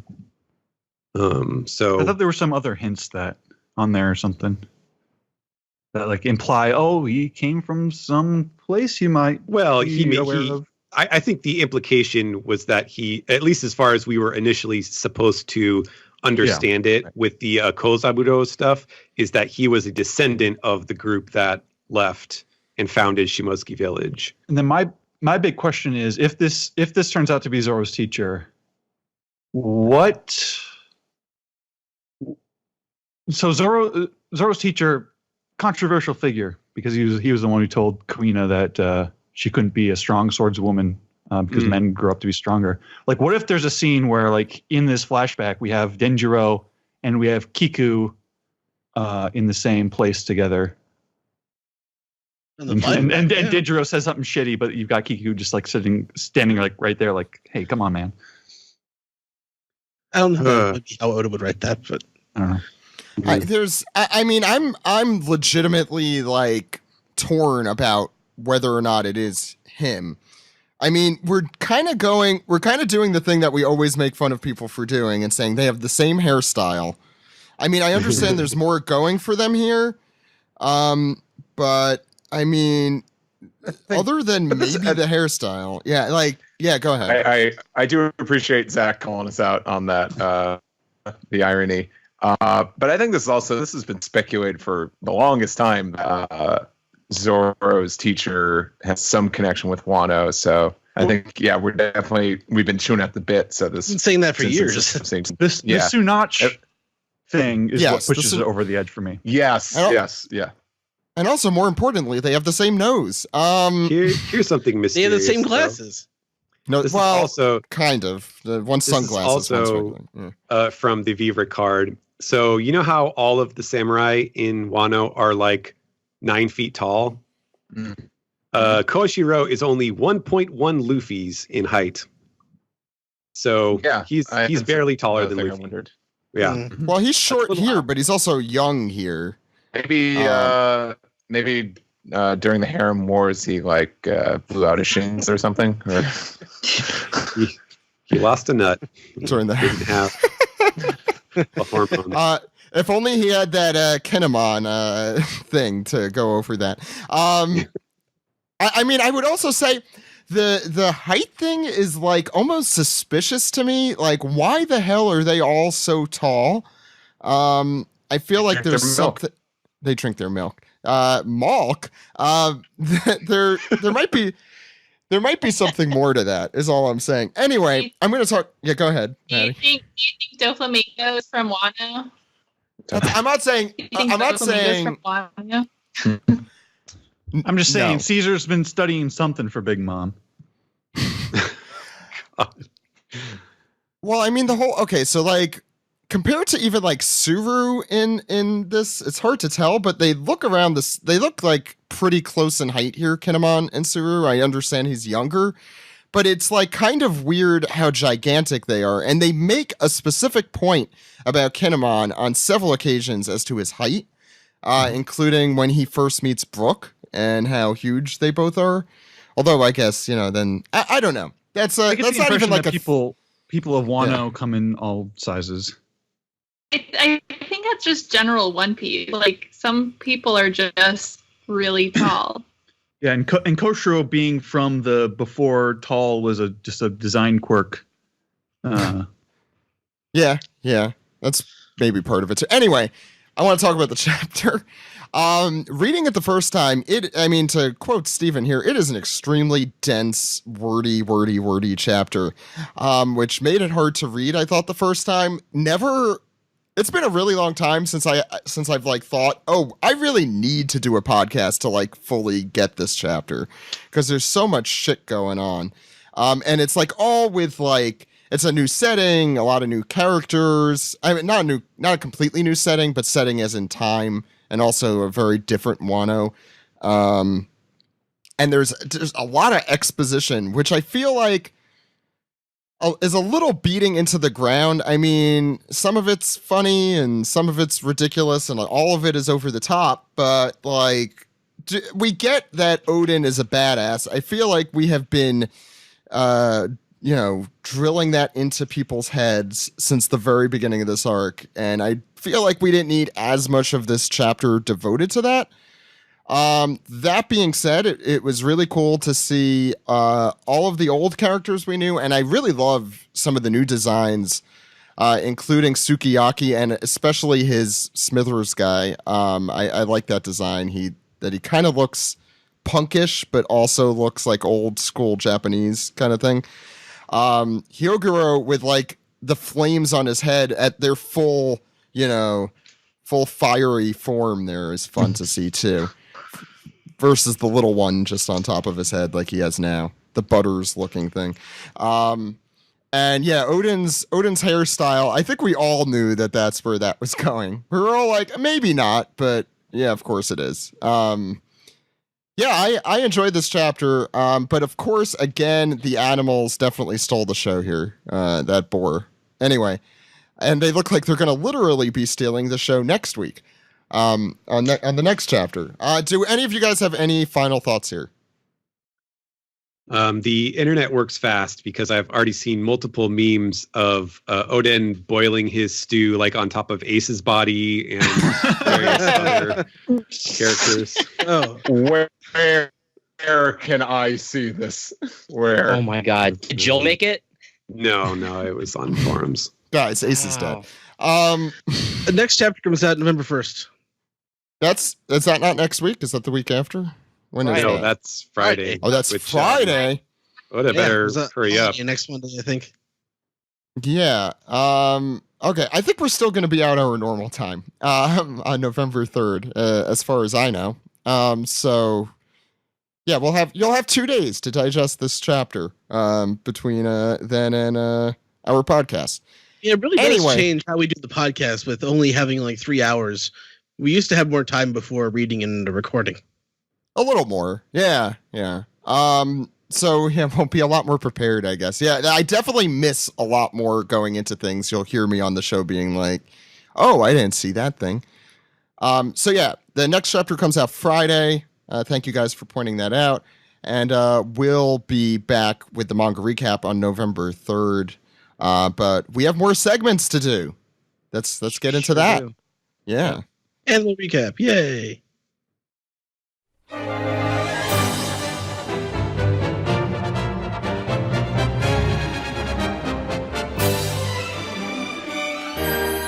This is the double anime recap for episodes 907 and 908. I'm your host Sam, and today with me we have, guess who? We have Ed. Hey, how's it going? It goes. We go. Over the top. We go over the top every day of our lives. I heard we might be doing a new openings ranking someday soon, so we'll see. So This is it's not fair to judge these two episodes together. Yeah, they're practically two different shows. If we're going by, I don't know, a story, and like it's a satisfying story and it wraps up and it tells like it's weird to watch a self-contained episode of One Piece as I watch these back to back. So it's hard to watch this like this cool little story that wraps itself up in one episode, and then what we got in this week's episode, which while I enjoyed it, it's really sort of draws a comparison. Yeah, so the first episode we're talking about this week is 907, and it's simply titled Romance Dawn. There's no, they did not toeify the title here. It is, I assumed when they announced this, I thought it was going to be one of those 2-hour, like, not on the regular Oh, God, schedule. no. Like, I mean, from the beginning, I knew there wasn't going to be enough material for that. Like, they're just like, they made it up to like 40-something minutes the last time they did this, back in 2007? And even that was stretching it, pun intended. That, yes. Like, that was pushing it. The Dragon Ball OVA that came out at that time was actually the better one. The one that introduced Tarble. Right. Yeah. So that was like a set of Dragon Ball and One Piece OVAs that came out at the time. The other Romance Dawn was in that one. And, yeah. I really enjoyed this one. And I think that it seemed like they took special care with the animation. Or at least, I don't know, I thought it looked pretty good. There was some good stuff in it. I really had problems with some of the aesthetic choices, just in terms of how it's like colored and rendered and all that. I don't know, there's a specific sort of unreality to it. It's like one of these low stakes kind of stories that you would find like in early One Piece movies. Right. Similar. Like, obviously, this isn't like a world changing conflict here. It's weird, to think about after watching One Piece Stampede this weekend. Yeah, so this is an adaptation of Romance Dawn, specifically Romance Dawn version 2, the prototype of One Piece, where in this version it's the Garp version. And there is where Luffy gets his hat from his grandfather. Right. In Color Compendium 1, there are sketches, I believe, from this period in the early days. Part of that. You can see the blue-haired proto Nami named Anne, oddly enough. It seems to be a name he likes. Yeah, he's been thinking about it. So it begins with Luffy waking up on a boat. He's in his little dinghy like he is at the beginning of the proper series. And he notices it's like a panda bird thing that is flying overhead, and it gets shot out of the air. And it falls into his boat. And it makes a big hole in his boat. And there's kind of a funny bit where Luffy's trying to force the bird to stay in the hole. Like, he's plugging the hole with the panda's butt. Noticeably surlier Luffy. Doesn't seem quite as pure-hearted as the one we eventually got in the series. Like, at certain points, he like straight up doesn't care about other people. I think that's more true of Luffy than we sometimes realize. I think one of the first, what was it? There was some thing early on in One Piece where like Luffy said something really, really cold. That's kind of part of his charm, is he acts like he's just like doesn't care. But when he does care, it really matters. I guess I remember him being earlier in One Piece, more aloof. I feel like he didn't always react to what was happening around him. Yeah, that's how I felt I felt they were going for here. Okay. But so yeah, he's trying not to let his boat sink, and that is when a bigger boat shows up. And I definitely took note of the music, which is the same track that plays when Alvida is attacking in episode 1 of the show. It's all very early One Piece music. Yeah, when Alvida's attacking the cruise ship, it's the exact same track. And this guy's so weird looking, though. Yeah, the captain of the ship, who we will eventually know as Six Hones Spiel, who in this, he's kind of proto Buggy the Clown. It sounds like a Yiddish vaudeville act. Six Hones Spiel. And he's voiced by Cho. He's voiced by Brooks' voice actor. Okay. And Anne is voiced by Nami's voice? Yeah. And there's a Garp, of course. Yeah, and there's a random pirate on Spiel's crew who is voiced by Zoro's actor.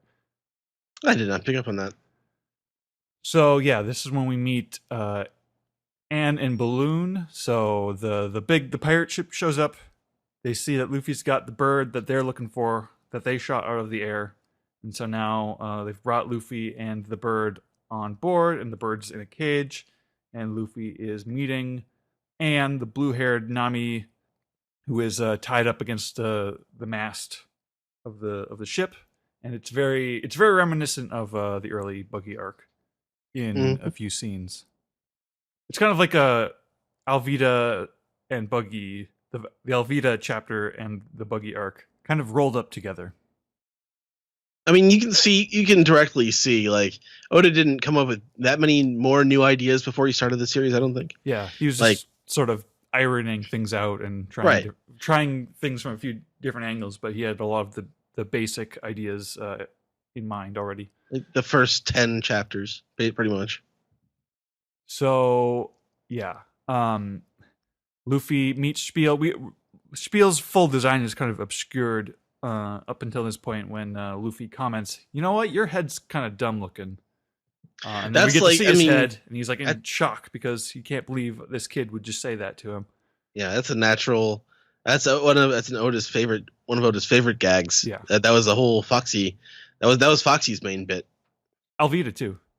That's right. He's like, "Oh, who's this big dumb lady?" And they're like, "What?" Yeah, it never occurred to them that somebody would say that.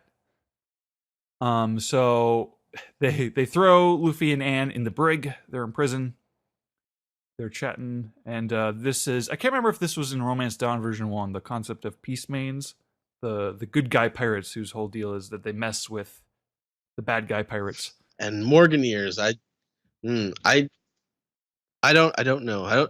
I'm not sure which one was released in English. But I haven't read that other one in a very long time. Yeah, I was always glad that he kind of ditched the peace main idea. Yeah, I mean, I don't know. His English skills have gotten better as the years have gone on, I think. Not even just like as a name, just like as a concept. Like, oh, I'm going to be a pirate, but this very specific kind of pirate, rather than just being a pirate and letting his actions kind of speak for himself. And that became the subtext. It's like, right, all right, characters don't have to go around declaring this shit. And we get the flashback of Luffy and his grandfather, who looks suspiciously like Garp, although he has the classic straw hat in this version of the story. This is where Luffy gets his hat from. Striped pants, he's vacation Garp. Yeah, there's the introduction of the gum fruit. At this point in the series, at this point in the episode, they have not revealed what the gum fruit does yet, but we have Garp kind of like just like holding it and being like, "This is a devil fruit. Did you know that if you do this, this, and that?" And then, like, while Garp is talking, Luffy just starts munching on it right out of his hand. You know, this scene reminds me of something you'd see, like, Garp looks like a character that would appear in a One Piece parody in Gintama. You think so? I think so. With the straw hat and the way he's dressed. Like, I don't know. It just seems like he seems like a parody character. And it's interesting to see Luffy, the way they draw him at this age. Which is not it seems like an age that we don't usually see Luffy at. Mm-hmm. So usually like 7 years old, and then we see him like when he is a teenager and he's about to leave. This is like a 10-year-old Luffy, and he's like lankier, and it's interesting. To see him sort of act that way as a kid, where he looks more like a modern child than he did when they did the flashback in the manga. Huh. I like this, Luffy. Yeah, and so there's a whole exchange where Garp is like, "Oh my god, I can't believe you did that. Did you know that if you eat that, you won't be able to swim anymore?" And Luffy has a response that's like, "Oh, well, I didn't really want to be a pirate anyway." And Garp laughs like, "Okay, that's good." But then Luffy starts crying like, "No, I'm sorry, I was lying. I really want to be a pirate." So we come back to the present, and they're talking. Luffy and Anne are talking about their treasures, and Luffy's hat is his treasure, and Balloon is Anne's. It's a little weird to hear her just crying out for Balloon. I don't know. It's weird when you use words that otherwise, as a completely different thing. I mean, as Dragon Ball fans, well, I don't know. Yeah, I don't know, but One Piece doesn't usually do that. I like this gag where Anne's like, well, we're not getting out of here. We're trapped in prison forever. And like Luffy's just already walking over to the bars, and he's reaching Well, they his don't hand show out. it. Yeah, they don't show it though, which is I like the way they hide that. That was fun. Anne just kind of like looks over her shoulder, and the door is opening, and Luffy's got the key, even though the key was across the room. And He's she's like, yeah, very surprised by that, and Luffy is not giving it away quite yet. So this is when this is the thug that is voiced by Zoro. He's like this big dude with a nose ring. Ah, this is the one where she's trying to unlock the bird. Yeah, she's trying to get the bird out with the key, and Spiel is doing. Did they say Spiel has a devil fruit because he has these levitation powers? No. They say he's a magician. That's why he's trying to. And let's be clear about this: steal the bird's blood for magic. Right. That's because he's a magician. Like this is basically the plot of Dorohedoro. Like, Is it? Kind of like wizards are. They're taking people's life essence to to do their like evil wizardry. Yeah, this levitation stuff feels like the kind of thing that got reused for Shiki. Yeah, he's using little. She didn't use a Harry Potter broom. Right, but so yeah, he's like throwing swords at Nami. He eventually like the thug Nami, or not Nami. I keep calling her Nami. Anne and the thug pirate who's voiced by Zoro, they get into a fight and she beats him, and then Spiel uses his powers and he tosses his own crewmate overboard. I thought that part was very well animated. I liked that fight with her and the nose ring guy. There was a weird boob sway. They got one in. Well, they are animators after all. So Spiel shoots Nami, and she falls, and this is when like Luffy's appearing on deck. He was below deck like collecting food and stuff, and he shows up, and then that's when we get the eye catch, and they actually used a unique eye catch, if I remember correctly. That was it was like a 6-panel thing. Yeah, the Stampede filler just reused. I think the Wanted posters from before the Wano. Before Wano, yeah, it did. So we come back from the eye catch, and Luffy is still not being very respectful to Spiel, and he's saying, "Your hair looks like a water bug," and starting a fight. And we learn that Anne was shot, but none of her vitals got hurt, and she was basically playing dead and waiting for an opening, but Luffy blew her cover. And so Spiel shoots Luffy, but this is when we learn that Luffy has rubber powers. That's what the Gum Fruit did. He made his whole body rubber, and as we know, bullets aren't very effective against him. They make it look more violent. They make it look more violent in this, I think, because, well, I mean, they can't animate it that well, like every time. And also, I think Oda was introducing the concept, so I think he drew it more exaggerated. Yeah. So Spiel like summons a giant hammer, hits Luffy with it. I kind of like the animation here where Luffy is like his whole body is kind of crushed under like he's hammer, like a Stretch Armstrong. Yeah, by his arm, but like I guess his parts of his body are kind of like bubbling up under the hammer and like lifting the hammer as he like reflates. Kind of like a Stretch Armstrong. Yeah. And so this is when Spiel says, "All right, fuck it. You screw you guys. I'm leaving. This crew is disbanded." He's leaving his own pirate crew behind. He's stealing. I got the bird that I'm away. going to use for my blood magic, and now I'm leaving. So he leaves the ship to die. The ship gets like destroyed and it's cut in half. And Anne, who can swim, and Luffy, who can't swim, Anne saves Luffy, pulls him ashore. Luffy's very grateful, but she realizes that Anne is not. She's not in her best state of mind. She's crying about Balloon because Balloon is her best friend. I liked this scene where she's. But that she wishes that he wasn't special. Yeah, that's cute.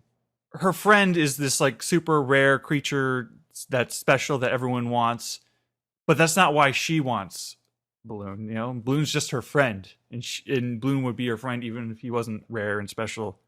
And at least if he was just like a normal mundane bird, then maybe she'd still have him. Mm-hmm. So Luffy's so Luffy says, "Okay, I got this. I know how to deal with bad guys." And so he wraps his arm around the mast to like give himself a way to fly. He's doing the Gum Gum Rocket basically. He goes flying, and he catches up with Spiel, who's flying on his broom with Balloon kind of tied behind him. And this is a great animated punch. Luffy lets Balloon go. He like unties him, and Balloon flies away. And Spiel is kind of freaking out, like, "No, my bird, my Ruku." The species of bird is called a Ruku. And Luffy has a great response, like, "Oh, don't worry, it's still coming back." It's like, what? Like, almost like he's talking about the bird. It's like, my right fist is still coming, and we realize that this whole time he's been like stretching his arm backwards. Yeah, it's animated like with weird angles, and it's all over the place, and it they don't usually. It feels a little make it look Snake like that. Man-y. Yeah, I can see it. But it comes back, and I like when it punches out. Teeth. There's like a great wide shot during the impact. Oh, I like where the teeth fly out and there's blood everywhere. It's very graphic. Yeah, screw that guy.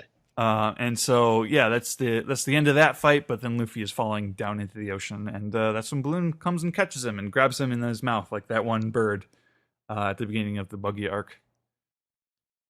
And Luffy has a little flashback to his grandpa properly giving him the hat. And then Anne and Luffy have a little goodbye, and Anne's doing the whole, "Oh, I hope you become a peace main someday," and they go on their way. Yep. Nice little story. Everything wrapped up much quicker than usual. If we can just continue right along into the next episode, then it's 908. The Coming of the Treasure Ship. Luffy Taro returns the favor, and the title card this week begins at 4 minutes and 27 seconds. And we've got a little scene of Tama feeding Speed a carrot, which is adorable. You got Law scolding Zoro, and they got time for her to feed her like 2 or 3 carrots. Yeah, and we have Luffy grabbing the giant like water bucket of clean water because he left the barge to go pick something up in the episode before, if you remember, and he was going for the water bucket. Him lifting that whole thing was pretty amusing. Yeah, like he looks so awkward and weird doing it, but it's a really like you get a sense of how buff Luffy is. Like every time he's in, like every part of this episode that he's in, he's just like bulging out with muscles. I keep thinking the water should be like splashing out at every jump because he's like and jumping across town. It's like a little bit. It would be gone by the time he reaches Okobore town. He's kakuing, but with water. So we reach Okobore town where we're taking all the clean food and water, and there's that montage where everyone's kind of destitute and crying and dying of hunger. And I remember in the manga, this is the scene where the woman's like gonna kill her baby, but they cut that out for this. She's just holding the baby. She's just looking sad. Yeah. Like, golly, I wish I had food. Not, I'm about to kill this baby because I can't feed it. Like, I guess you can't put that on television. Right. It does not surprise me that they left that out. Yeah. So Luffy arrives and he slams the big jug of water on top of Batman and friends. They tried to threaten the Okobore town people. Like they were immediately caught after stealing all the food. Luffy just happened to crash down with a thing of water. So Luffy gives Tama an apple, and he's saying, "I'm paying you back for feeding me earlier," and that's nice. And I like this little scene where Hold'em, who's like still kind of crushed halfway into the ground, the lion in his stomach is starting to wake up before he is, but he can't really go anywhere. He's kind of like reaching his arms out. That brings us to the eye catch of the episode. And, that brought us to the eye catch of the episode. And I'm kind of speeding through this recap. Yep. So come back. There's some tender moments, especially in the second half of this episode, but it's still not much happens. I like this episode like quite a bit. Mm-hmm. Well, as I said, there's a lot of sort of good character interaction, but it's still very slow moving. We have this very kind of old-timey Japanese music leading us through the montage of everyone eating and celebrating the fact that they have clean food and water now. And Luffy's making his big dramatic promise to Otama that he's going to make Wano a place with clean food forever. Like this isn't just a one-time thing. this is what reality is going to be like forever once by the time he leaves the country. I mean, and even at this point, it still sounds kind of painfully idealistic, but you want to believe it because it was a pretty effective moment. I mean, when Luffy says he's going to do something, you can trust that he's gonna make it happen. Yeah, but also I always worry about like places like because Luffy just moves on to the next place afterwards. He doesn't really go backwards, so Right. he's got a lot of work cut out for him in this one. And Tama's fighting back tears because it's just such a moving thing. Mm-hmm. Luffy is such a pure good guy. So our next target is the ruins of Odin Castle, and now there's a lot of intrigue going on with Okiku, who seems aware of what that means to some degree. She's not like she's not in on the Straw Hats and Law's relationship with the samurai yet, but so it surprises her that they're going to Odin Castle. They do a good job of like building up the sort of ominous Odin Castle. Like it really gives the story a sense that it's moving into its next like this is sort of the opening. We haven't seen any of the other Straw Hat characters in forever, so we sort of wrapped up this Okabore Town like introductory phase of the story, and we get to move on to. We've established the stakes of Wano, like what it means to the people of Wano. Yeah. So I think we can sort of move into the next phase of the story. This is like the second part of Act 1. Yeah. Tama is left in Speed's care, and Speed is very. She seems like she's gonna be a good guardian. And we say goodbye to Tama for a while. And the people of Okabore Town approach Luffy Taro, and they're all thanking him. That kind of goes on for a while. But I like this. There was the one scene though that I loved in the manga with Zoro's like, seriously, let me look at the sword, because Luffy's like, I need to be a samurai. I can't give the sword back yet. Yeah. And Zoro's like, seriously, just let me look at it. I like that we kind of get these moments with Luffy and especially with the kids of Wano. Reminds me a lot of the kids from Fishman Island. Yeah, and Tama has her flashback with Ace. Yeah, Law he's grumbling off to the side like, "Oh, pirates shouldn't do good deeds. It makes me sick." We stole the food, man. Yeah, and Luffy's like, "We did a good thing," and Kiku is responding, "But I mean, we did a good thing by stealing."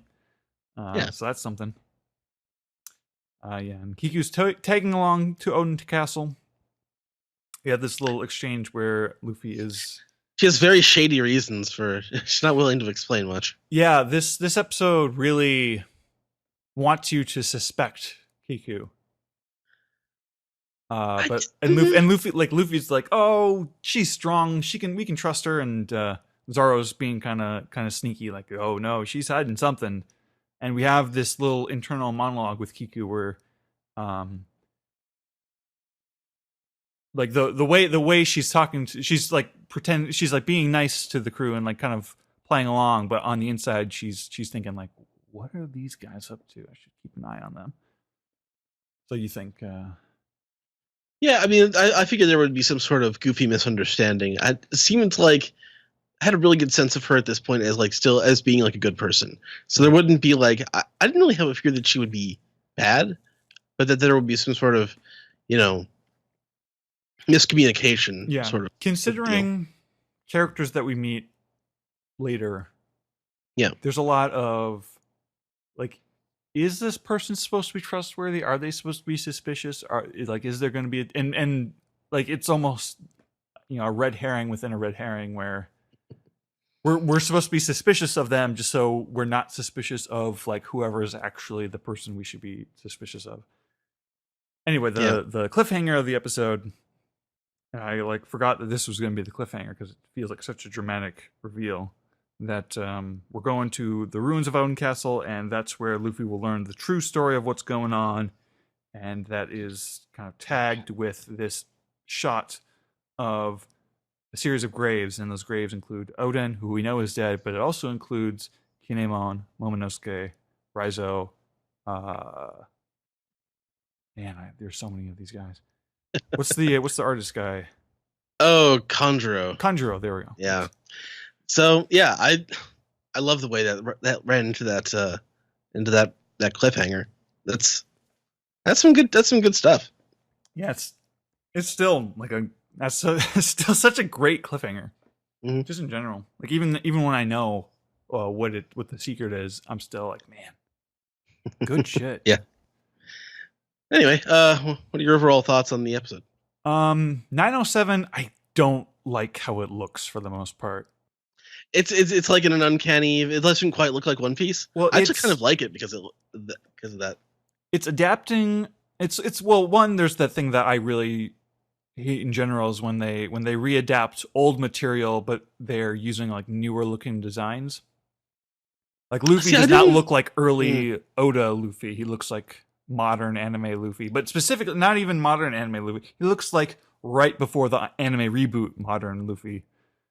And it feels like something that they probably were making for a while, or like started working on, like not really even knowing that they were about to reboot the anime's art style.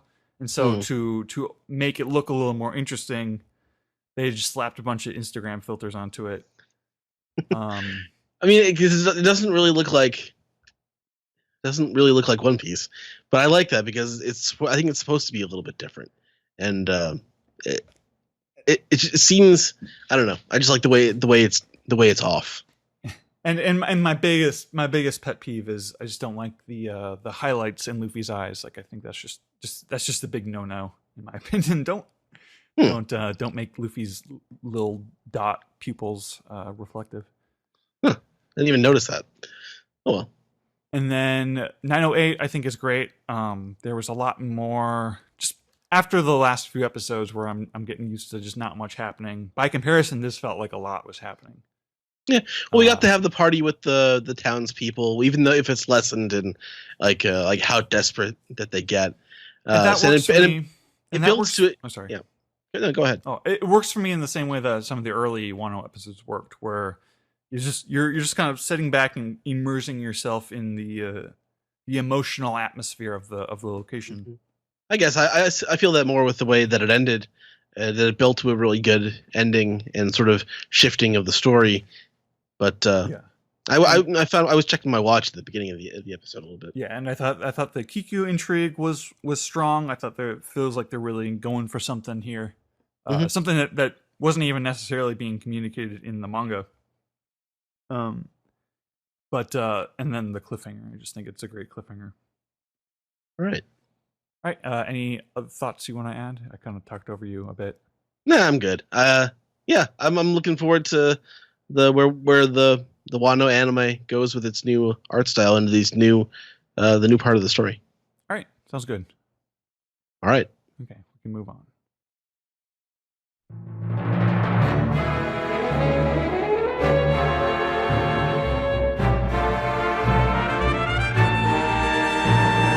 This is the Piece Together segment where we take your questions, comments, and theories and then murder it and eat Odin over it. I know it got dark, but that's what we do here. Sam, actually, Ed, what's our first part of our Piece Together segment? Dispiece. Yeah, so we got Discord questions. Sam, lay them on us. Our first dispiece this week comes from Stella, who says, "I am Stella." And that's it. Good for you. That's fantastic. I am Stella from the Piece Together segment. From the Piece Together segment hijacking group. I will start Piece Together before Zach Sensei can start the Piece Together segment. Okay. Now I don't think that works on this as much as you think it does. I see what she's doing now. Okay. Yeah. I was actually wondering. I was wondering why no one has done that before. There's a break in her question, then ... Did it work? I copied the format from Volume 10 the very first time someone started the SBS before Oda. If it worked, I'll tell you when Jinbei is coming back. It took 10 volumes. Wow. I'm surprised. Yeah. What's the next question, Sam? Our next question comes from Morgil, who says, "Warning, the following question contains spoilers for Stampede. Viewer discretion is advised." So I guess skip ahead on your podcast if you don't want to hear spoilers. Skip ahead Press that 30-second button a few times. Go ahead. So, Laugh Tale, huh? Do you think this is something Oda himself decreed or just a spelling Toei came up with? Do you think Funimation will keep that translation when... Well, they do keep that translation, confirmed. When the dub eventually reaches the... Oh, do you think they'll keep it for Zo? I mean, they said it in the dub. Yeah. The Japanese version kept the same pronunciation throughout. Yeah. Well, no, so it was Raftel in the subtitle. Was it for you guys too? I'm assuming it was. Oh yeah, that's right. You were saying that. When I brought this up, Steven mentioned that they might have just done it off of ADR, so they didn't have the video. They were just going off the audio. So they might even know that it was Raftel, and that's why they kept it Raftel. That's the only explanation I can imagine, because I can't see, like, with as many times as it appears on screen, I can't imagine they would not do that. And didn't our own Greg, very close friend of Oda, confirm that that's Oda's intention? I think so. I think it's sort of mentioned on that Fisher Pirates interview as well. Like I think he mentioned something about it. I could be wrong though. I can definitely say that we got we meaning Alexi got an email from one of the parties in Japan saying, "Hey, this is what we're using from now on. What about you guys?" And I was just like, a little too late. What? So I don't know how we're going to handle it in the manga the next time it comes up. I'm assuming you're keeping it the same since Zolo is still spelt like that. Yeah, well, but he's been in the story the whole time. Like, the thing about like Raftel Laughtail is that we still don't even know what it looks like. It hasn't taken center stage, so you still have to. There's still going to have to be a reprint for. Oh, sorry. I hadn't seen it pronounced Laughtail until the movies. You know what I mean? Right. Yeah. That's the whole thing. Is that this just came out of the movie, basically. It was like confusing to switch all of a sudden. No, it would be confusing, but again, like I said, like it hasn't been the center of the story until we get there. So like if we're gonna switch, we might as well switch now while we have the chance. And you just need somebody. It does have a meaning, So like it makes more sense as Laughtail than as Raftail. I mean, just a word. Sam, you go. I was gonna say you just need somebody in the dialogue to be like, Laughtail, also sometimes called Raftail. Yeah, or like who knows? Like at worst, we might need to just like put a little editor's note, like the very first time it shows up, like previously called Raftail or something. But if I'm lucky, I'll be able to like somehow explain it or something. The laugh. It's actually known as Laughtail, or I don't know, something. Well, it just depends on how. Like Goldie Roger and Gold Roger. Exactly. People keep pronouncing this wrong. It's supposed to be Laughtail. Right. You never know.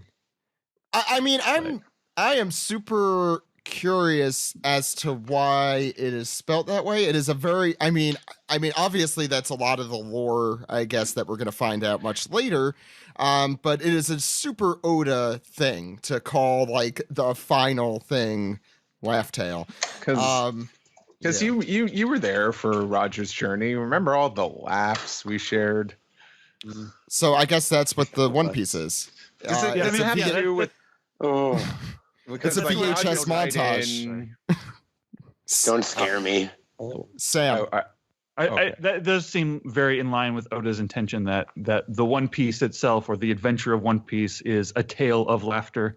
Yes. Morgill does continue.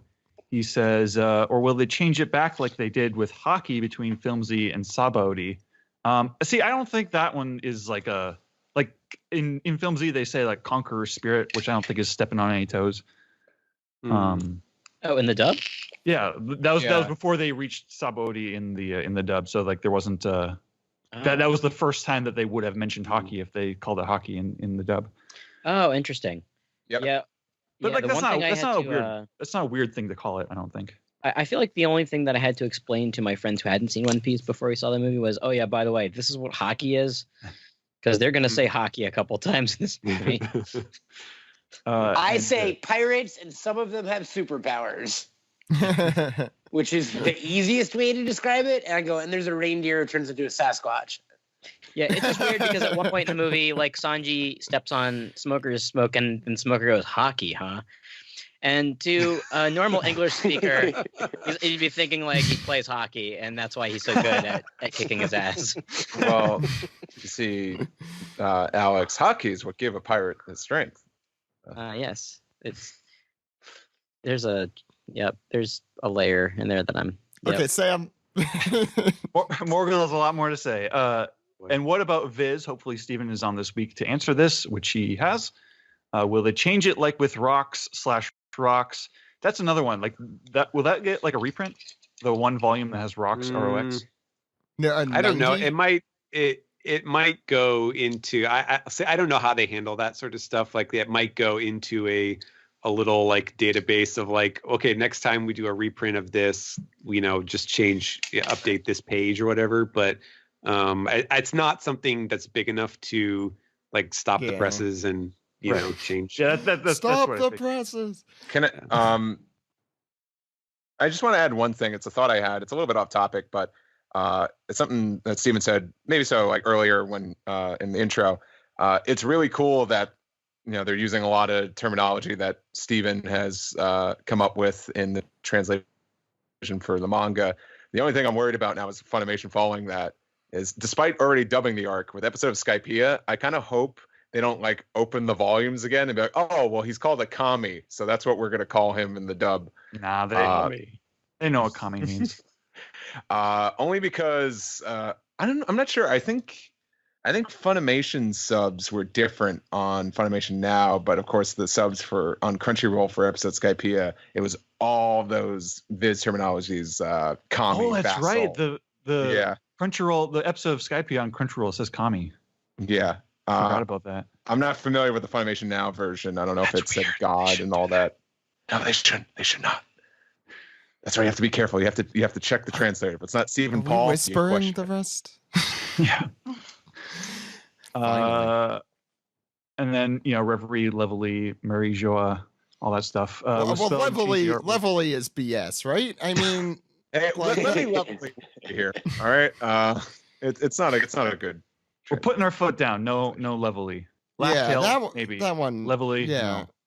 The Levelly doesn't mean anything, and Reverie kind of does. It's like it's the same. It's the same. Yeah, it's the same logic you would use between Laugh Tale and Rough Tale. Actually, it's the same. It's like almost the opposite of the mistake that Oda usually makes. It's like this is a word and it's incorrectly spelled because he doesn't speak English. This is the Laugh Tale thing is the opposite of that issue. Anyway, Sam, go ahead. Also, Alex, what are your opinions in general on the name? I personally think it sounds a bit silly, Morgul says. I actually, on the name One Piece or Laugh Tale? do you think Laugh Tale is too late to name the One Piece? I actually prefer Raft Tale, weirdly enough, because I think he mistakenly made another word that fits in a pirate nautical themed universe. Raft Tale. Like, I always thought it was a made up nonsense name for a place. Laugh Tale does go Those a are just little words. Yeah, they don't make you think of a place or it's not a piece of terminology anymore. It's just like two English words. Exactly, and it makes me lean towards the hokey, like, oh crap, I hope this doesn't end with them all in a church together like Lost did, where the journey was about being friends or whatever.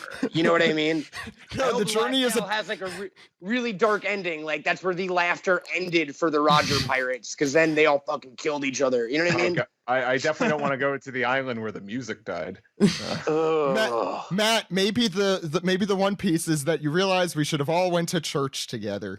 Yeah. Non-denominational church, if I remember. Obvious, Unitarian, yeah. What are you, our grandmother, Zach? I'm your Jewish grandmother. Go ahead. I like Laugh Tale because it might have some sort of potential meaning, sort of like, Logue Town.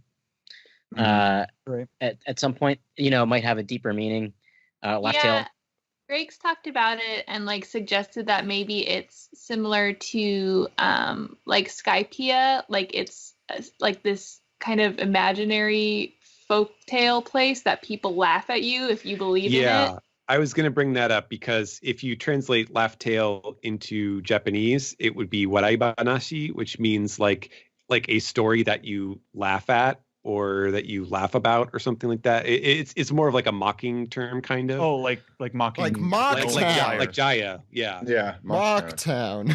Mocktown. Yeah, there we go. Alex, the only question I have is, what does the Scouter say about his power levelly? Oh my God! Go to the next question, please. The dub really helped me like accept Laugh Tale because they sound like they've been calling it Laugh Tale the whole time. Like it sounds so natural. Yeah.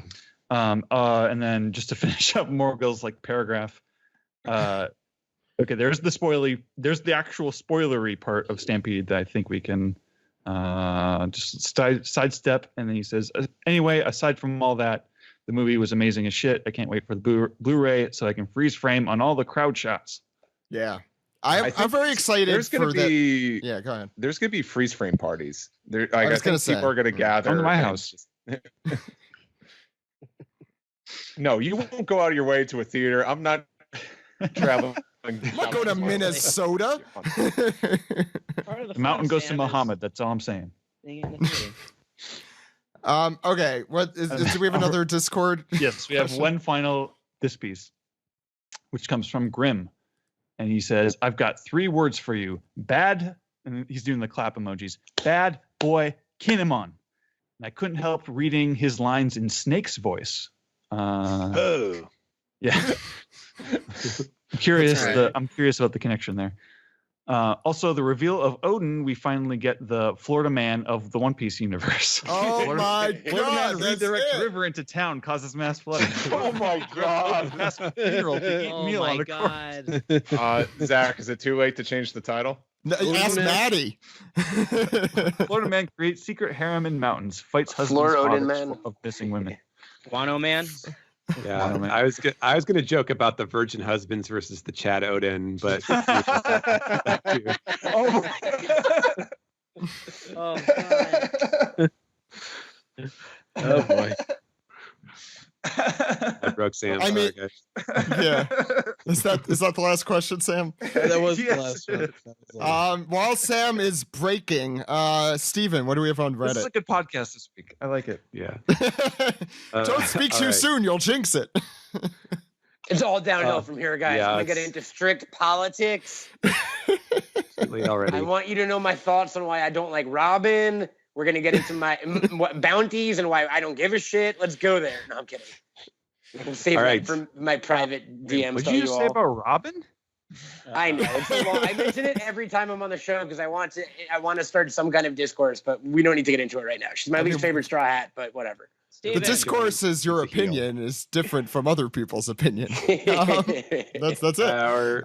Our first comment is from Lord Nemo 593, who says, to follow up for the last time where we have gone through the ranks of commanders for each crew. Now there are only the emperors themselves, so which do you like the least and the most? Drumroll, please.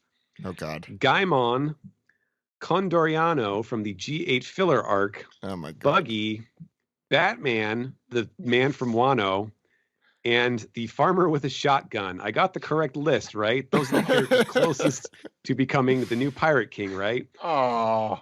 Well, So first off, there's sorry. only 4 emperors. That's the problem. Well, that checks out because the farmer with the shotgun is dead. I'm sorry to tell you. Oh yeah, you're right. You're right. Replaced He's by dead for a Batman. long time. Yeah. Woo, This is yeah. really Yeah. good, but It's What- Pichu. let's see. The guy So which is your was favorite? it Condoriano? Conde Oriano is how he wrote it. But that is yes. how you wrote it. Conde Oriano. That's it's Inspector Shepard, right? That's who it really is. Or are we talking about just the made up persona that Usopp made? Because Shepard is like he's like Jesus dollar Christ. store spandam. But Robin in Shepard's clothes, it's an underrated look. That's something we talked about at the Universal screening. That is an underrated look for So Robin. I think what's Jill your mentioned that. answer, Steve? Well, it's Shepard. He's not even canon. Guys, it's Buggy. Like this isn't Buggy, come on. this Yeah. isn't even Save a it. contest. Save it for filler up. Gaimon is a very close second though. Gaimon Wait, is a very wait, are we close saying our second. favorite or least favorite? Because it's both. Least to most. You're supposed to rank them. Oh, Let's see. Shepard. Who else we got? This is a Gaimon, whole Farmer 2-hour with shotgun, podcast waiting now. Buggy. I know, you're right. Farmer with a shotgun. Wrong series, but I guess that's true. Yeah. Yeah, he's my favorite. Okay, what's Stephen? He I did think have we a could. power level of 5, if I remember correctly. Yeah. So. He did, yes. He's the Very good job, Stephen. Anyway, go ahead. Next time I'll come. Power levels don't always Wait. translate to bounties. What does bounty? Thank you. They're puns. Wait, so Stephen, can you make a pun with Farmer with a shotgun into Give him a bounty bounty speak? pun. Yeah, exactly. Give him a If they bounty ever pun. make another Dragon Ball Z movie, I hope that the farmer with the shotgun is played by. Wait, no, it can't be played by Rutger Hauer. No, He's he would dead. have to be. He would have to be played by Norio Wakamoto next time. I wish. Anyways, Okay. So actually, one of the words for farmer is hyakusho, and it Oh my literally God. has kanji for 100 in it. So that would be I love you, dude. Stephen, Bounty's you're 100. my favorite. There we go. That was awesome. Steven's a genius. All right. So our next That's Reddit canon. is- That's canon now, by the way. That's canon, yeah. Put it in the Yeah, put it on the SBS. Put Farmer with put on the shotgun. One Piece wiki, yeah. Yeah. Just someone please make an entry on the One Piece wiki for the farmer with a shotgun and his bounty at 100, and his Seiyu as Norio Wakamoto. That's all I'm asking for. Go ahead. All right. So Sabird says, I've been watching and reading One Piece since 2006-ish, and I've never seen a One Piece movie, assuming they were all OPPI's level filler. After listening to Greg gush about it, I bought tickets in a moment of passionate hype. I really enjoyed it and may check the dub out in a second. My one complaint was the change to CGI for a certain character, which was a stark transition from my Agreed, favorite yeah. thing about the movie, which was the art style and detail. It just reminded me of peak One Piece art a bit. No glossy filtering, no jiggling, and more manga-esque lines. Anyway, with the dub coming back, the people want the most important role to be confirmed. Will Steve be accepting the role of Dellinger? Steve, would you like to explain? There's a lot to explain here. It's been so long since I did that. Yeah, like back when Sanji was in the manga, and I needed a new, I needed a new boo to fanboy about for the time being. I chose the other kicky boy, Dellinger. It was fun. You have a type. I You hammed it have up. a type, Steve. Yeah. The ones that can kick. Dellinger's fun. Always did like the Paul Lynn voice with it. Alex does a lot better, but he tries to teach me. I don't want to play Dellinger though. I want someone good and someone who's an actor to play Dellinger. But You're I already do. Dr. Fishbone. I am Dr. Fishbonen. Do that voice. It's kind of like it's a little bit southern. Like I'm pulling up my britches every time I talk. Like or like the It's belt. like he's- he is I am literally actually- he is literally pulling up his britches as Yeah, he does this. I'm gonna have to- Steve, Steve, do you wear britches when you do this podcast every week? What? Go ahead. Yeah, I pull up my britches, but I don't want to play Dellinger. I want someone really good to play Dellinger. I do want to play that guy in the crowd when they announce that the Doflamingo family members or the Don Quixote family members will not be competing in the Coliseum. I just want to be the guy that says he really wanted to see Dellinger's high heel. I fly me in. Fly me in. I don't care. I just want to do Fly that one me line. in, I don't care. Like as if that's an easy thing to do. Oh wait, no. for I'm saying Funimation. like I'll fly myself in. I Oh, don't okay. care. There you go. Pay me to travel so I could do. Can't this you stupid just line. email Mike McFarland at this point and just like say, for the love of God, please. All I'm asking for. I'm How saying do you I should do that. voice the boar, you guys? We got like 2 years to get on it. Let's start putting the word out right 2? there. You Yep, got more than gotta 2. You gotta come along with the snork, and you gotta play along with the snork, Matt. It's Fine. so much to do, so much to see. Oh, What were right, we talking about? Let's go. Oh, on they were to- talking about the CGI, and I do agree that was extremely distracting. Yeah, I did not like the CGI. No, me neither. I'll be honest, it bummed me out because the person I brought with me, like I did not. It made me feel almost a little embarrassed that I brought them Yeah. to like, oh, this isn't supposed to have CGI. Like even the animation style a little bit, it just wasn't indicative of One Piece, I thought, and especially like the DBZ nature of like a 45-minute long fight scene movie. Like while the movie was super fun, it just I don't know that it felt as One Piecey as the last 3 movies have felt. In the dub, Agreed. Frankie invokes the Dave Chappelle Sunny D bit and goes, "What's that? What's that purple stuff?" Oh my god, man! Clint Saying Bickham for the win? So the next question is from Falcon Gales, who says, seems like Oda has a habit of using characters from the most recent major arc as material for his cover stories. Who from Wano would you like a side story of, and what would they do? I realize this also shows off what you think Wano will look like at the end. Sorry for asking for predictions. Oh, man, that's a tough one considering we're not even done. Yeah. Hey, Tetsu maybe, or maybe that transforming fox. That'd be cool. Oh, Ooh, yeah. Onimaru, that'd be a good one. Yeah. I like that. Mm-hmm. Yeah, that works with his like wordless storytelling style. Where he Yeah, doesn't have to speak. it'd be quite sweet. I think I would like anything that would be a I don't know, something that ended up on the cutting room floor of the main story of Wano, something that like he kind of would have liked to have told, that was like a facsimile for some Japanese folklore that, you know, wouldn't fit in the main Wano storyline, but, you know, just as a fun side thing. That would be neat. Or like what's his name? The I'm blanking on his name now. The Yokozuna Ushimaru. Ushimaru. Yeah.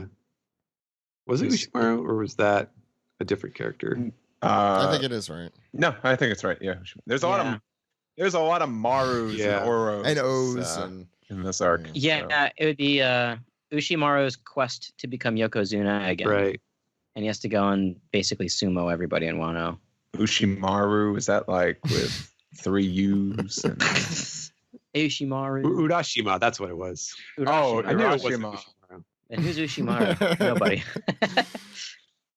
and what's the next question? Gotta look it up. Him and Jinbei. Why? All right. A Grand Reboot says, I don't know if this was already discussed or how sound my info is, but to discuss the scene where Odin is said to take women to his place, correct me if I'm wrong, but that was a form of courtship to ask a lady for their hand in marriage, at least among lords and ladies. P.S. This message is not advocating for anyone to practice this art of courtship. It is only here for informational purposes. Not when they're already married. Yeah. Also, I think this is to depict Odin not as a good guy, but as hard-boiled or bad boy. Yep. Yeah, no, it is definitely meant to show, like, especially because it's like, oh, they can leave at any time. They don't want to leave because he's just such a pimp. And he was That's like basically 10 what or the 6. insinuation was. No, Oh. no. He was 15. That sounds funny Yeah. then. 15. Didn't you think he'd Slightly be more more reasonable. attractive? You don't think he's attractive? I was don't I was know. expecting a real hunk. I was expecting a real hunk for Odin. I was like, get out of here, this guy. I mean, he looks looks middle aged in his He- 18s. Yeah. No, he's a hunk. He's definitely the JoJo's definitely Bizarre come on. Adventure Yeah. type, as I mentioned before. It's the He's helipad. got the big is- chin, big strong chin. You're right. Yeah. Jaw. Yeah. It's all jaw and chin. I don't But like yeah, that. his- I don't his like that face is- JoJo look, guys. His face is chiseled. Yeah. It's the hair. It's the hair. Next question. Zoro's a hunk, all right? Law's a hunk. This guy. Sorry, let's go. Let's continue. No, Law's. Come on, Law's an otter. He's a lauder. That's the second time I've heard that term this week. The other time was for Sanji. Yeah. What the Apparently hell is an Sanji's an otter? Oh yeah, he is. Do we know what their body hair situation enough to deem them an otter? Sanji has very hairy legs. All right, fair enough. Well, Sanji. We're talking Of to the number one Sanji's fan over legs, here, yeah. so- I am officially. Of Isn't Sanji's that leg always hair. sunny scene? Okay. Sanji's otter legs. Sanji's otter legs. Does Sanji eat on his tummy? So That he always opens up sunny his scene little where they're clams. talking They like about. come in and he's shelling the clams and he's like, Maddie, I don't know if you're taking Sanji Tober recommendations, but that is something I want to see. What's the next question, Stephen? All right. Black Northwind says, hello, OPP. So last chapter when Oden was looking at the map of Wano executing his Oh, I evil think he meant plan, Orochi, yeah. think you mean Orochi. Yeah. I couldn't help but notice that the rebellion can, in fact, get there by passing through the capital. And just so happens that a festival is happening there. Koshiro, I think you mean Kyoshiro, is in charge while Orochi is gone, and the other samurai force is locked up there. Also, about that brief scene in Ebisu Town, could perhaps that money be from Komurasaki/Hiyori, which she has gained from those 3 schemers from chapter 940? Your thoughts? I like the idea of going through the flower capital. Yeah, that makes sense. I mean, I don't know if Oda would necessarily like leave it in plain sight like that. I think he would probably just say, "Oh, well, there were some, river." Some otters helped them across the rivers or something. Law is just swimming across the... Wait, he can't swim. What's next? Yeah. Unless there's... Well, yeah, the other thing about the money, I guess we didn't really talk about that, but with the whole like money showing up and they were saying, oh, it was, Ushimitsu Kozo again, that definitely just basically outright states, okay, it definitely was not Yasuie. Someone else who is still around. It could doing be the Robin Hood thing. Yeah, it could be her. That would be the exact opposite of Jill's theory about Komurasaki, in that she is actually Robin Hooding it up instead of being some sort of secret evil person. Yeah. Evil. Yeah. That's kind of where I'm leaning, because there was a scene when Yasu is being executed when it was announced, and what's the thief's name? Ushimitsu Kozo. Ushimitsu Kozo. Yeah, because it's somebody mentions like, oh, they caught Ushimitsu Kozo, and Komurasaki or Hiyori's response is, "What? That's impossible. That's not that he's around." Me." Well, yeah. I mean, they also had the like, oh, it's the he's named that because it's the 3rd hour of the bull, and they caught him. That's when he shows up, and they caught him at the 2nd hour of the rat or whatever. So because Ushi, I know, is bull, because that's Lucy's Ushi is Usi. And Mitsu is 3rd. Please continue. All right. So Nivers, our favorite prompter of random questions, says, since Nacho's Flanders style is cucumbers with cottage cheese, each of the Straw Hats had their own style of nachos. What would they be? And as examples, Luffy's would just be slices of meat with meat, and Nami's would be slices of tangerine with orange marmalade. So it's like you just make your own dish? Sounds like... Well, I guess the implication is that it has to have something on top of the, the conveyance to the mouth. Yeah. Zoro's our whiskey on beer. Swordsman nachos. Just gonna drink a bunch of alcohol. That's all that is. Zoro's would be like something on razor blades. I like that. Blood on razor blades. God. What about Frankie? Cola on top of hamburgers. Ew. I don't know why that's disgusting, because you could eat those, eat and drink those at the same time, but something sounds nasty about just soggy cola hamburgers. Choppers. Because you don't taste them at the same time if you eat and drink them at the same time. There you go. Yeah, it's not like a French dip, Zach. Oh, dip a burger. I've been having it wrong this whole time. But you could. Yeah, that's doesn't mean you should.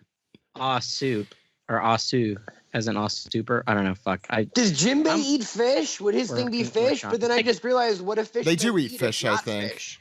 I think fish and fishmen are different. Yeah. Yeah. It still seems a little too close. I mean, some people eat. But sharks. Well, what if you sharks could? Eat fish? Sharks eat fish. Yeah, but sharks are assholes. Jinbei's a nice guy. No, Jinbei's a shark. He's a whale shark. To be fair, whale sharks. Yeah, but whale sharks are the nicest of sharks. Aren't those krill fish? Are fish. Yeah.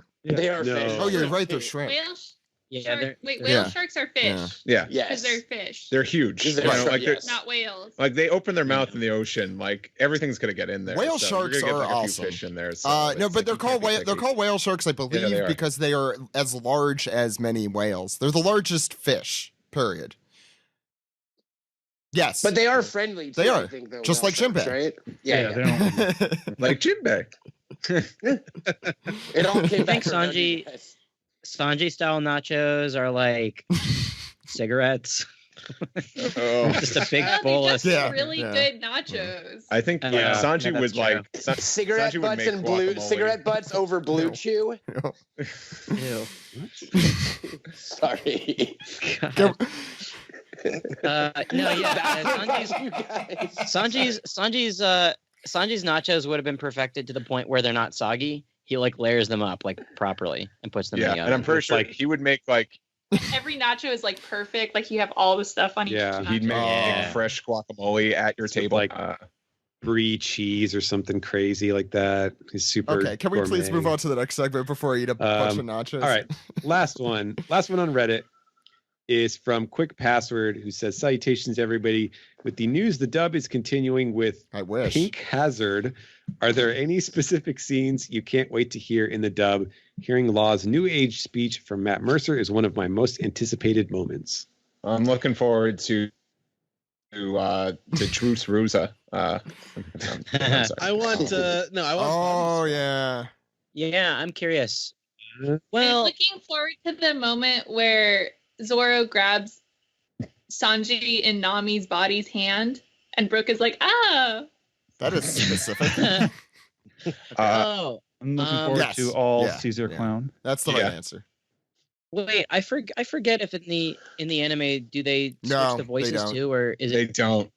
No, they switched the voices. The, Oh, the yeah, voices that's- follow that's the personality. I'd rather them all. Yeah. That's a little disappointing. Didn't we I just remember want them being to bummed out act about like that. the other? Yeah. But I understand that just Yeah. from a clarity point of view. Your voice comes from your heart, guys. Oh, that's true. That's Right. That's why you can hear Zoro's regular voice even if his mouth is full of swords. Yeah. I'm looking forward to the Doflamingo family's got such like a they're weird, so I'm looking forward to hearing their voices. I'm really hoping Oh for yeah. Pika they get someone that could just do a really What if high it's just pitched voice. Brina? I know it won't be, but okay, Ed, it's time to. I mean, we're done with Reddit, right? Stephen, we have no emails. What about email? Or none? We have a lot to get to. Oh Ed. man, no emails. It's time to. Preach the tweet. What do we got this week? Yeah. I was gonna comment. I have God. no emails. Remember the big heads thing? That was like 5 hours Yeah. ago. Yeah, that was fun. All right. First one comes from Elvergun, who liked Brooks' fart Oh, joke yeah. in Stampede. So That was. yeah, that was great. Yeah, everyone I laughed. laughed really hard. Yeah, That- everybody that laughed was at that. pro- It's good. Farts are funny. Yeah, that was probably always, the forever. best Brooke fart joke though that I could think of. I think Yeah. Chopper's reaction is really what made it amazing. Yeah. Robin, And too. at least I don't know how, because obviously we didn't see the dub, but Cho doing Brooke's voice when he's like trying to apologize but he's It is. laughing is really funny. Ian, but I was Ian is- expecting. Ian is great. Yeah. But I was Did you also guys ever go expecting him to to. Steve, you oh. first. Sorry, go ahead. I just want to know, like, how could Brooke fart when he doesn't That's have butt exactly what I was just going to say. Did you ever, or an internal digestive system. Did everyone ever go into the science of how Brooke is farting or Okay, any bodily functions? Well, that's what he says in cheeks? in the dub. He mentions that he I doesn't just have any know butt when cheeks. I'm a Does he? Yeah, Yeah. Clint Beckham for the win. That's the. I'm guessing the script writer. Yeah. that's the writer. Anyway, Ed, what's next? Yeah. I'm gonna double check. Make sure. Okay. Next one comes from Zoe Rabbit, who has a crackpot theory. Who says, "I think Sabo and Vivi got married with Cobra's dying blessing." What do you think? I support that ship. wait. Is that what they think was in the newspaper when everyone's like, Sabo, no? Well, if I was Sabo. Koala, that's how I would feel. Sabo, no, you're moving too fast. You have another great woman. Have you ever? have you ever that's, talked to Koala? Yeah. Seems unlikely. All right. All right. So Emil Norpol asks, knowing your bounties for a few weeks now, what would all your epithets be? Love the show and your work towards legal One Piece reading. So, Zach, if you were a pirate, what would your epithet No, we've be? done this already. French We've maker? done this question. First Yeah. Zach, yeah. Oh, yeah? Okay.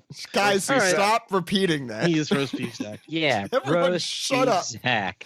Doesn't Guys, mean we can't do it again. There's some I people- literally have the power to cut you off. Well, calm down. I think there might be some people here Okay. that weren't. Well, on Matt, that what segment. I would- can't remember who was all there. Matt, what would your I don't even epithet know what be? mine.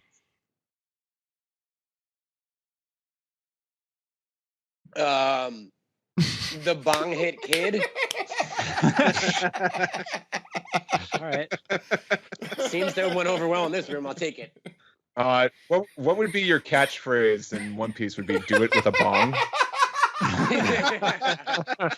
Also, my bounty would be 420 berries. Thank you very much. Yeah. You're really short selling yourself. Obviously. Well, Would your We do know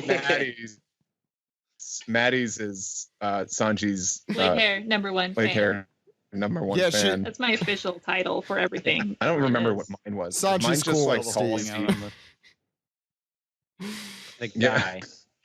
People at one of my last jobs just started calling me Tall Steven because Is there another? there was a very small Steven, what would there, yours so, be?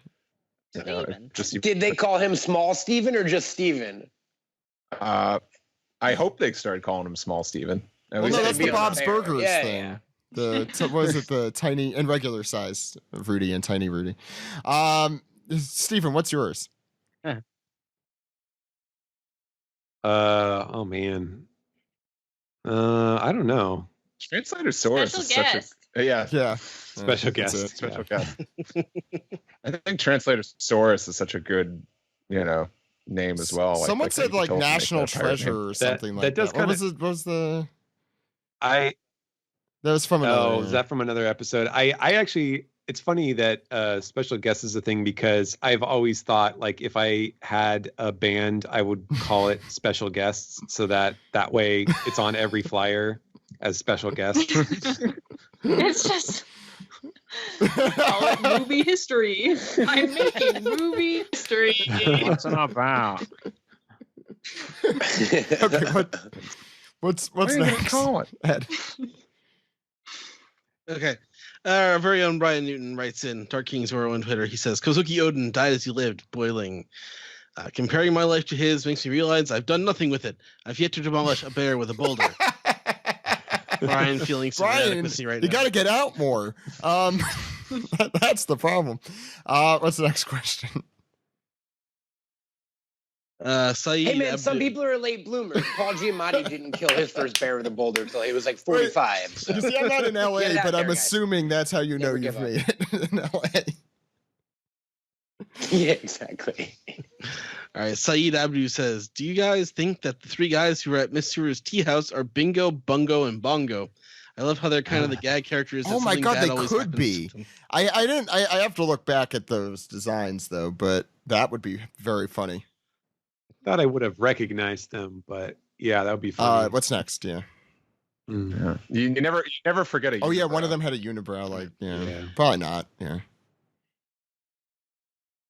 Well, Wado Ichimonji has a unibrow as well. Yes. Oh so. my God. Oh yeah. Maybe he gets trapped in the sword. Anyway, go ahead. All right. Peter Jensfeld asks, Halloween is coming close. The Straw Hats usually get Halloween outfits every year, but if you could choose, what kind of costumes should they wear this year?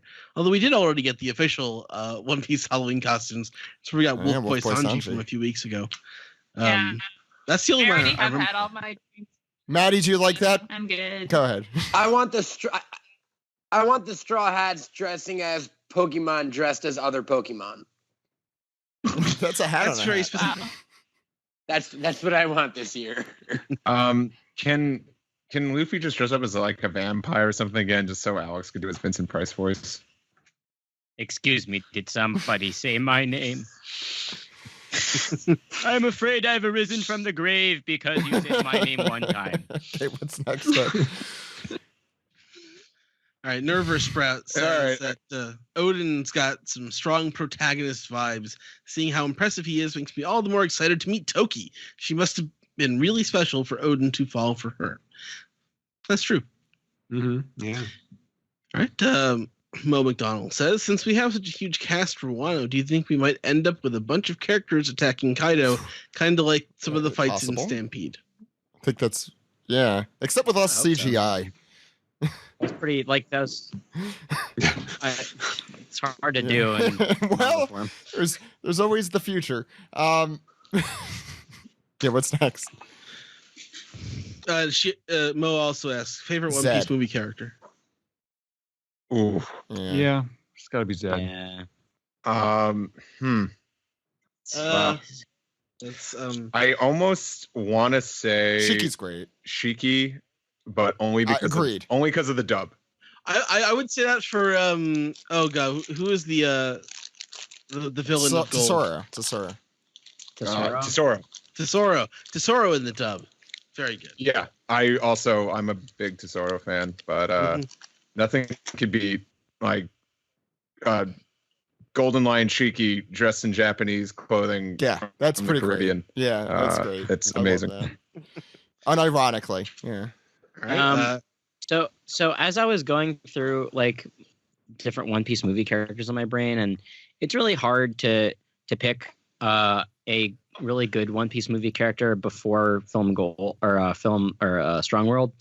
But then I remembered that the right hand man of Gaspard in movie 4 is named Needles, and I just can't stop thinking that his full name is Douglas J. Needles, like in Back to the Future. Oh, yeah. Those Needles. Ed, what's the next question? So Okay. does that make that proto law in that movie? Is that Marty McFly then? I wouldn't call that proto law. That's like I think he was supposed to be like he is like a proto law. Shurai. Yeah. I also considered him an ace facsimile too because he has a cool hat. You don't like Law's? You don't like Law's? Arctic seal hat. I like his Arctic seal hat. Oh, movie 5 has an ace facsimile too. Zoro's best friend that we've never heard about before till this movie. No, not Saga. Saga fucking sucks. I mean, like, he's wearing a Marine hat and it's backwards or something, but he's got like freckles. Whoa, he's so cool. Ed, Yeah, doesn't matter. what's next? That is my answer. By All the right. way. Next one comes. All right, next question comes from friend and future podcast guest. Oh yeah, you met him, David right? Bednar says, "Everybody, tell me one more." Yeah, I Nice. met him at on Thursday. He's a good guy. Anyway, everybody, tell me one more exploit of Odin's childhood that was omitted for time from the summary, and who should Tim Curry voice in One Piece? So we have to make up another badass thing that Odin. Can I just steal something somebody Real tweeted? Brask, Kazuki Odin. You have to say it Steve. like that after everyone. Steve, I- what I'm do you do? What do you do? I'm gonna just steal something responded to me, but this might have been like one of the nights when he abducted women and they chose to stay, but one of them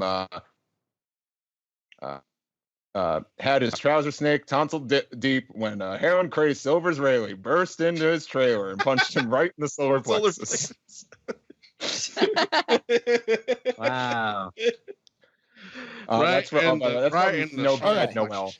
Is that it? Thank you, man. Koki. Oh, okay. No, there's a Oh. little more Koki McSnort. I want to do one.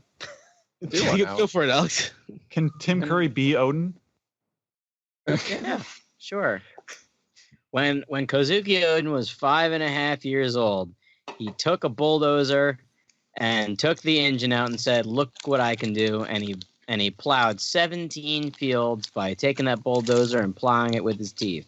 And by bulldozer, I mean an ox plow because bulldozers don't exist in One Piece. Wow, Alex. Wow. So did he take the heart out of? Did he take a heart out of the bull? Did he just remove organs from?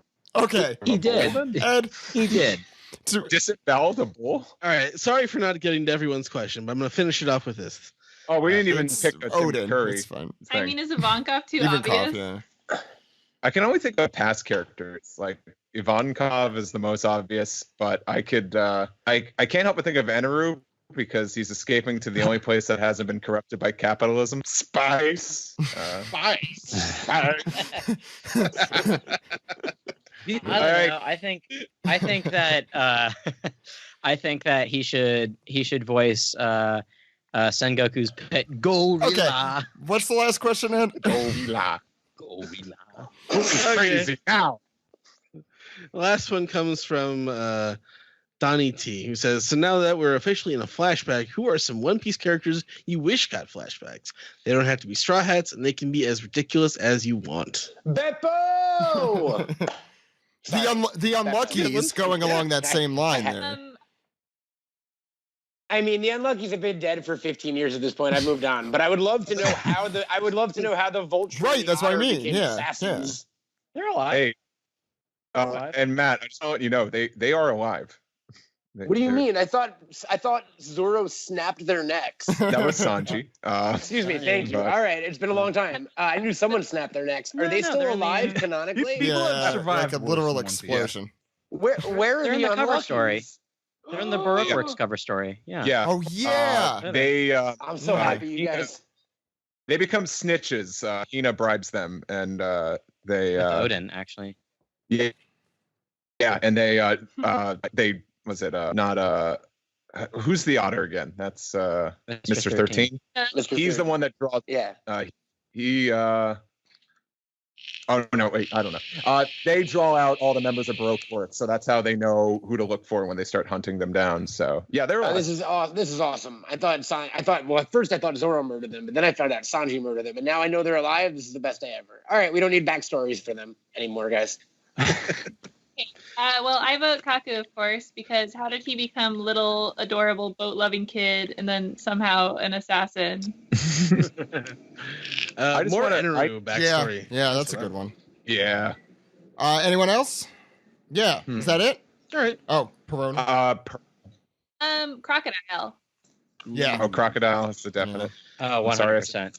How about this one, Dragon? Yeah. Like a dragon is a shitty teenager, and Garp is like a bad dad. Exactly. Yeah. Or just any dragon whatsoever. I just want to know why Pearl looks the way he does, and without that giant stupid shield on. Like, is he really just like a flat, wide person? Like, what's the deal there? And apparently he's from Yes, he the is. jungle. Like, he grew up in a jungle. So is he like? Yeah, he's he lived in a Is that jungle. from like the Beaver cards or? No, like I think it's actually in That the was in the manga. Oh yeah. wow. He so like was he just like swinging from vines when he looks like a flattened out piece of gum under like the desk? What? And he lived in a Wait, jungle. who lived in a jungle? I missed this. What Okay. the fuck? Pearl. Where in the manga is that? He just says that? Miss The only time Pearl's ever showed up. Does he just say that? Does he say it? Hold on. No, the other guys say that. It's They're like, Pearl. He oh, lived in yeah, a jungle. I right? kind of remember Yeah. that. Everyone- Okay. Yeah. I still. Wow. They say Pearl had to go back to his own planet, a jungle. Okay, because I was about to grab the volume. Okay. I was going Okay. insane, but, Let's round off the podcast and do some trivia. All right. You know what? Looking at Pearl, he's got like this gigantic tall torso and like tiny like legs. It looks like he's wearing jorts. I'm gonna. I hope one of these trivia questions. He probably is. Where Pearl grew up. We're gonna nail that one. He grew up in a jungle. Wow. Jungle. Okay.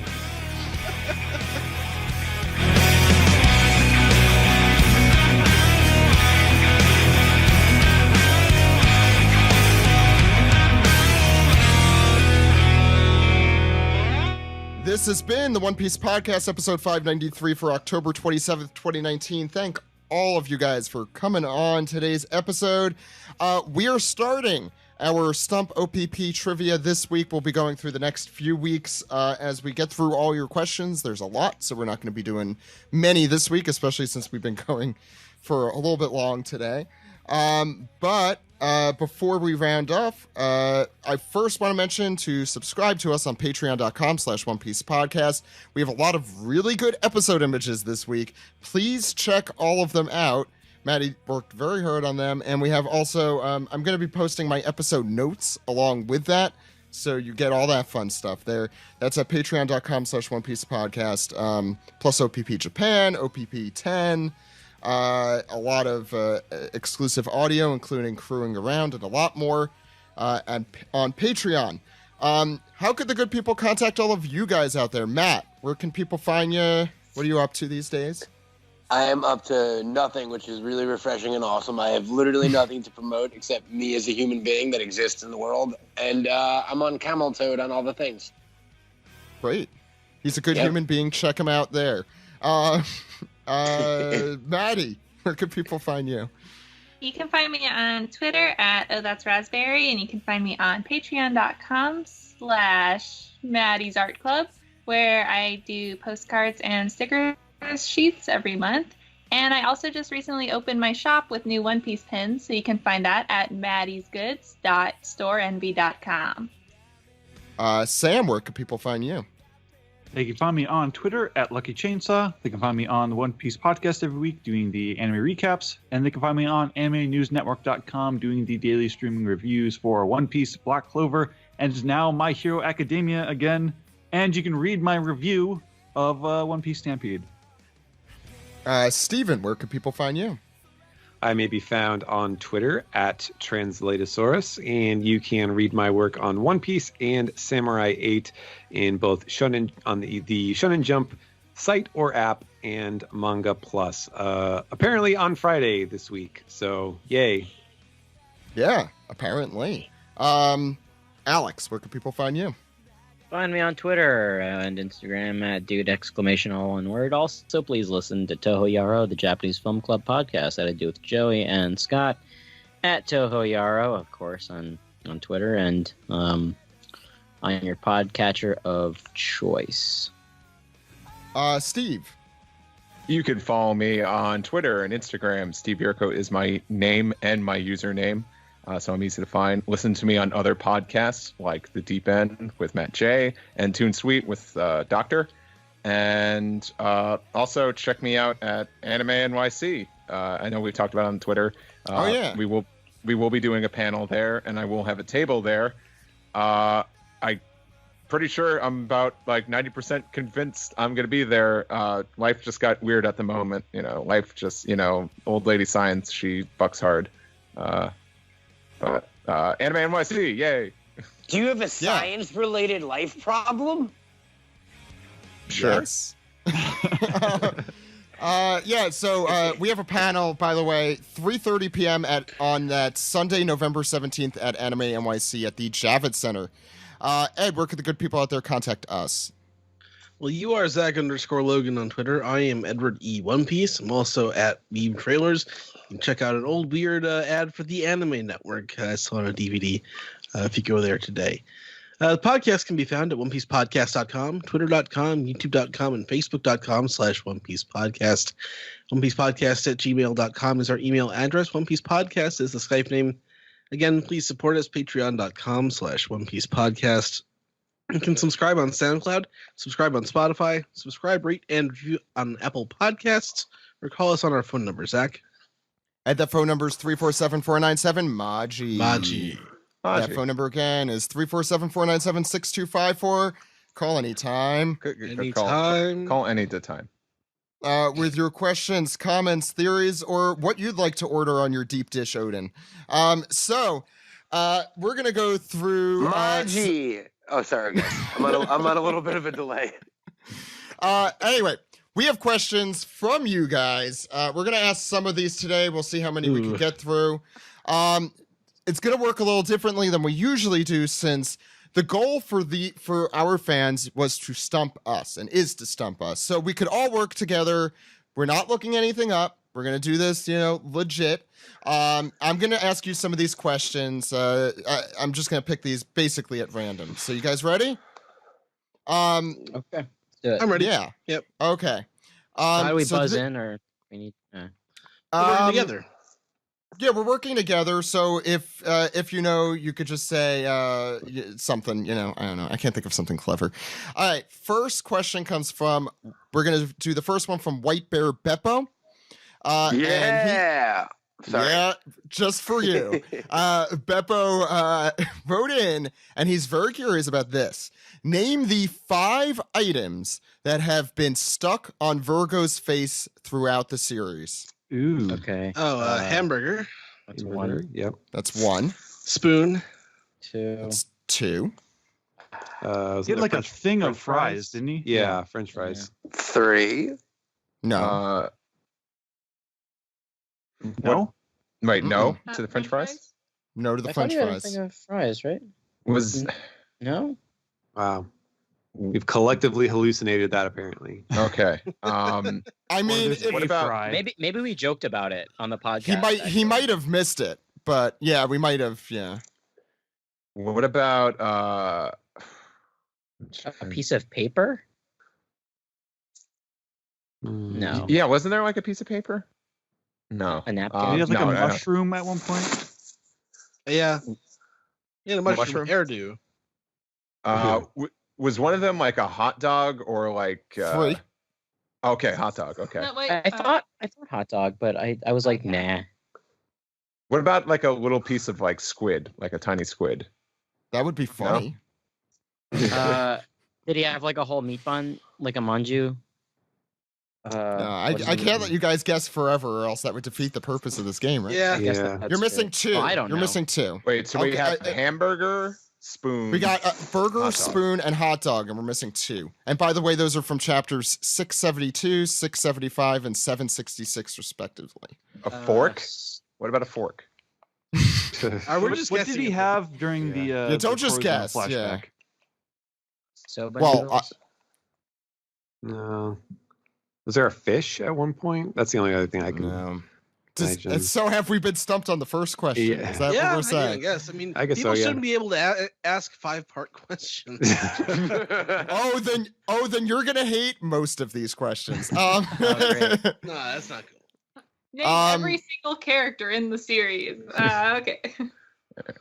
well, we're all working together, so it's fine Yeah. if they're a little more comprehensive. Than I mean, I'm Sure. okay if they ask multi-part questions. All right, they want like they want a this. goddamn color walk. Now just tell us the answers. Well, no. So I do want to make clear that just if we don't get it does not mean you automatically win the color walk, but you're essentially in the running for that. Color Did Zach just like pull like the radio guy from Jingle All the Way? Anyway, It's like- the remaining answers were 764 was an egg, 767 was bread. Bread. Oh, the bread I sounds imagine familiar. The French fries actually Yeah. happened. French fries did not happen. Apparently Was it a not. slice I mean, of bread or was it like a full loaf of bread? I don't have that I detail. think it was a bun available. of some kind of Yeah, I'm sure. roll. I'll All be right, let's honest, do- guys. After the question, I did a little research. Whoever asked the question is missing something. What What is it? does he miss? What? He had dango stuck to his face at one point. Oh yeah, That's what I just saw thought. I that. thought that. But Yeah. The anime. Is that in the anime manga or thing? the Is it No, manga? it's anime. It's colored, so it's anime. Yeah. Pretty So sure, this is yeah.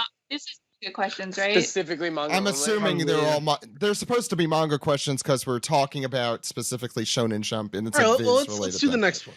We got fun All right. fries in the manga. I'm gonna Sorry. I'm gonna We've got purposely plenty. try. I'm gonna purposely try and do some non-multi-part questions for you guys here. So next one comes from Johnny. Thomas.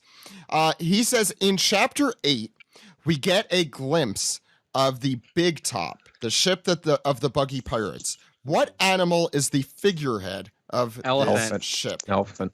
Done. Okay, so that's sorry, Thomas, you are not That's a good winning question, that though. one. That's a great question. But yeah, Steve is an elephant yes, fanatic. I Yeah. can spot him. Yeah. I got clairvoyance. I could spot him Yeah, from you miles guys- away, and I've also seen Stampede like 3 times in a month. So I've seen Yeah, that that's ship also plenty true. of times. That's just bad timing. Okay, next one. I like this question a lot. Shift from AP Forums has a question in chapter 342. Rob Lucci says his final line as his pigeon. Wait, the pigeon's the evil one. No, as his pigeon Hattori before he begins speaking as himself in later chapters. What is Hattori / Rob Lucci's final line? I know. I think he's talking to Polly, or I know it's like because they're guarding outside the door. God, I don't know what it is specifically. It's something along the lines of like "calm down," maybe, or something. Tilestone. Anyone or here? Polly or Freddie Mercury, or I don't know. I want to give other name is people here a Lulu. chance. Is anyone here now? It's like calling for help, like telling him to get help or something. Because they were like faking getting I'll beaten. let you know if it's correct, but none of these I are. don't know. I have no idea. Stephen? Okay, the answer is coup. Conversation over. All So right. that's it. Whoa. It's a very random. That is the answer to that question. Is that a trivia question when you're just like, hey, what was this random line in this random Fair. issue? Fair. Like, come on. You know- Yeah, to be So that's a fair, little I'm cheesy. also do you guys know well- every line in the series? Because if you do, I'd feel more sad than I would be impressed. Well, I don't want to brag, but speaking Issue of 55, dude, fourth panel. this is a question I really like because it's awful and stupid. You'll see what I mean in a second. Jacob asks in chapter 957, how many panels does our beloved Pongo, Sengoku's pet goat, grace us with his presence? This is a recent chapter. Okay. This is from 2 7. chapters ago. 4. He can't just all say different No, numbers. no. Whoa. Each of you gets one guess. I was gonna say 6. 5. And I won't say what's correct 3. until the end. I'm going to say 3. Mine Guess was a 7. Ed, do you I have a said number you 4. want to guess? Is it Maddie? 8. Matt, did you say one? I got 5 locked in, man. Did anyone? Steven, did you say one? I said 6. 4, but I said at the same time as Ed, so I guess I get a reroll. Yeah, you got to reroll. What do we win? 9. Do we win a color walk? Steven. I said 6. Oh, multiple no, times. the answer's 11. Oh. Oh my gosh. Wow, that's a lot of panels. Yeah, he was in a lot. Okay. Just like Didn't even slowly realize how creeping. blessed we were. This is a You super never do. You difficult. never do. This is a super. Oh, no. You know what? I like this question better. Let's do this one. Got any bounty questions? Ugh. Shut up. I'm No, I'm not- really good at this. No. Joni or Johnny. I'm not sure how you pronounce his name. Anyway, Johnny? he's not Johnny? in the U.S. or Canada, so he's not winning a color Johnny! walk. But he has a question that I love. In Gadatsu's cover story, he forgets how to do certain things. In particular, there are around 6 to 7 of these things. Oh. Can you name any of them? Just name them. He doesn't know how to dig. He forgets Like, no, it's not that he doesn't know how to dig. Is he doesn't he realizes he doesn't know how to plant his feet while digging, so he's floating in the air as he's trying to dig. That's a thing. Look, I'll take it. No? I don't. he forgets how to it's- breathe at one point. Yes, that's one. Yeah. Mhm. Yeah, he forgets to open his eyes, I think. Yeah, he's opened his eyes. Does he forget how to chew? Blink, but yeah, I'll take that. That's how to eat. like Yes, something like yeah. Yeah. He forgets to use the mouth to eat and puts Okay. food on his cheek. Yeah, Yeah. So that's yeah. I remember That's that. specific. Yeah. Yeah. So you guys got 3 Uh, out of 7 so far. How many out of 7? These are all hilarious, which is why I like this question. How You many got of 3 out them of is that? 7. 3. He forgets how to blink. He forgets how to breathe, and he forgets how to eat. He forgets how to walk. Yeah, he forgets how to stand on the ground, and he stands on the wall. I need to reread. I need to reread this story. This cover story. Does I he love forget? Gadatsu. Does he forget to like turn the right way to talk to someone or something like that? Or is that in the manga itself? It might be in the manga itself. Yeah. Okay. Yeah. So do they get it unless we can get? Dude, Yeah. what was the thing? I mean, Like, this person's not in the U.S. or Canada, so I would have to send them something else anyway, which I might. But Oh, unless you so guys we could won't- get the last ones. There's only one. You're only missing I thought it was like 2 to 3 more. Yeah. he forgot to use like the pick to dig or something like that, or the shovel, That might be one, but I don't have that here. because he was digging think up the last- the hot spring. That's what I remember. I remember the last panel of the cover story is him forgetting to do something, and it's a close up of this shocked face. But Yes, don't I remember what that one. was. Mm. You guys want me to tell you the last ones? Sure. Yeah. Yeah. So he forgets to use the door to enter the house and instead tries to go through the wall. He forgets to Classic use a Gadatsu. chair. He forgets how to use a chair and to sit and sits on an opened barrel. That one I remember. And the one that he wasn't too sure about is that he forgets how to bathe. Yeah. Because they are in the hot spring. I'm gonna just do one more here. This is, in my opinion. Wow. What was Okay, that? let's do this one. I think there's whatever. That's We're almost done. The last question. Okay, let's do this one. Wilfredo has a question. Matt, Matt, it's okay. Matt, what are you doing, buddy? What are you are doing? you going through like I'm a not like doing. a pork I'm not doing rinds, anything. or I'm not doing anything this time. I swear.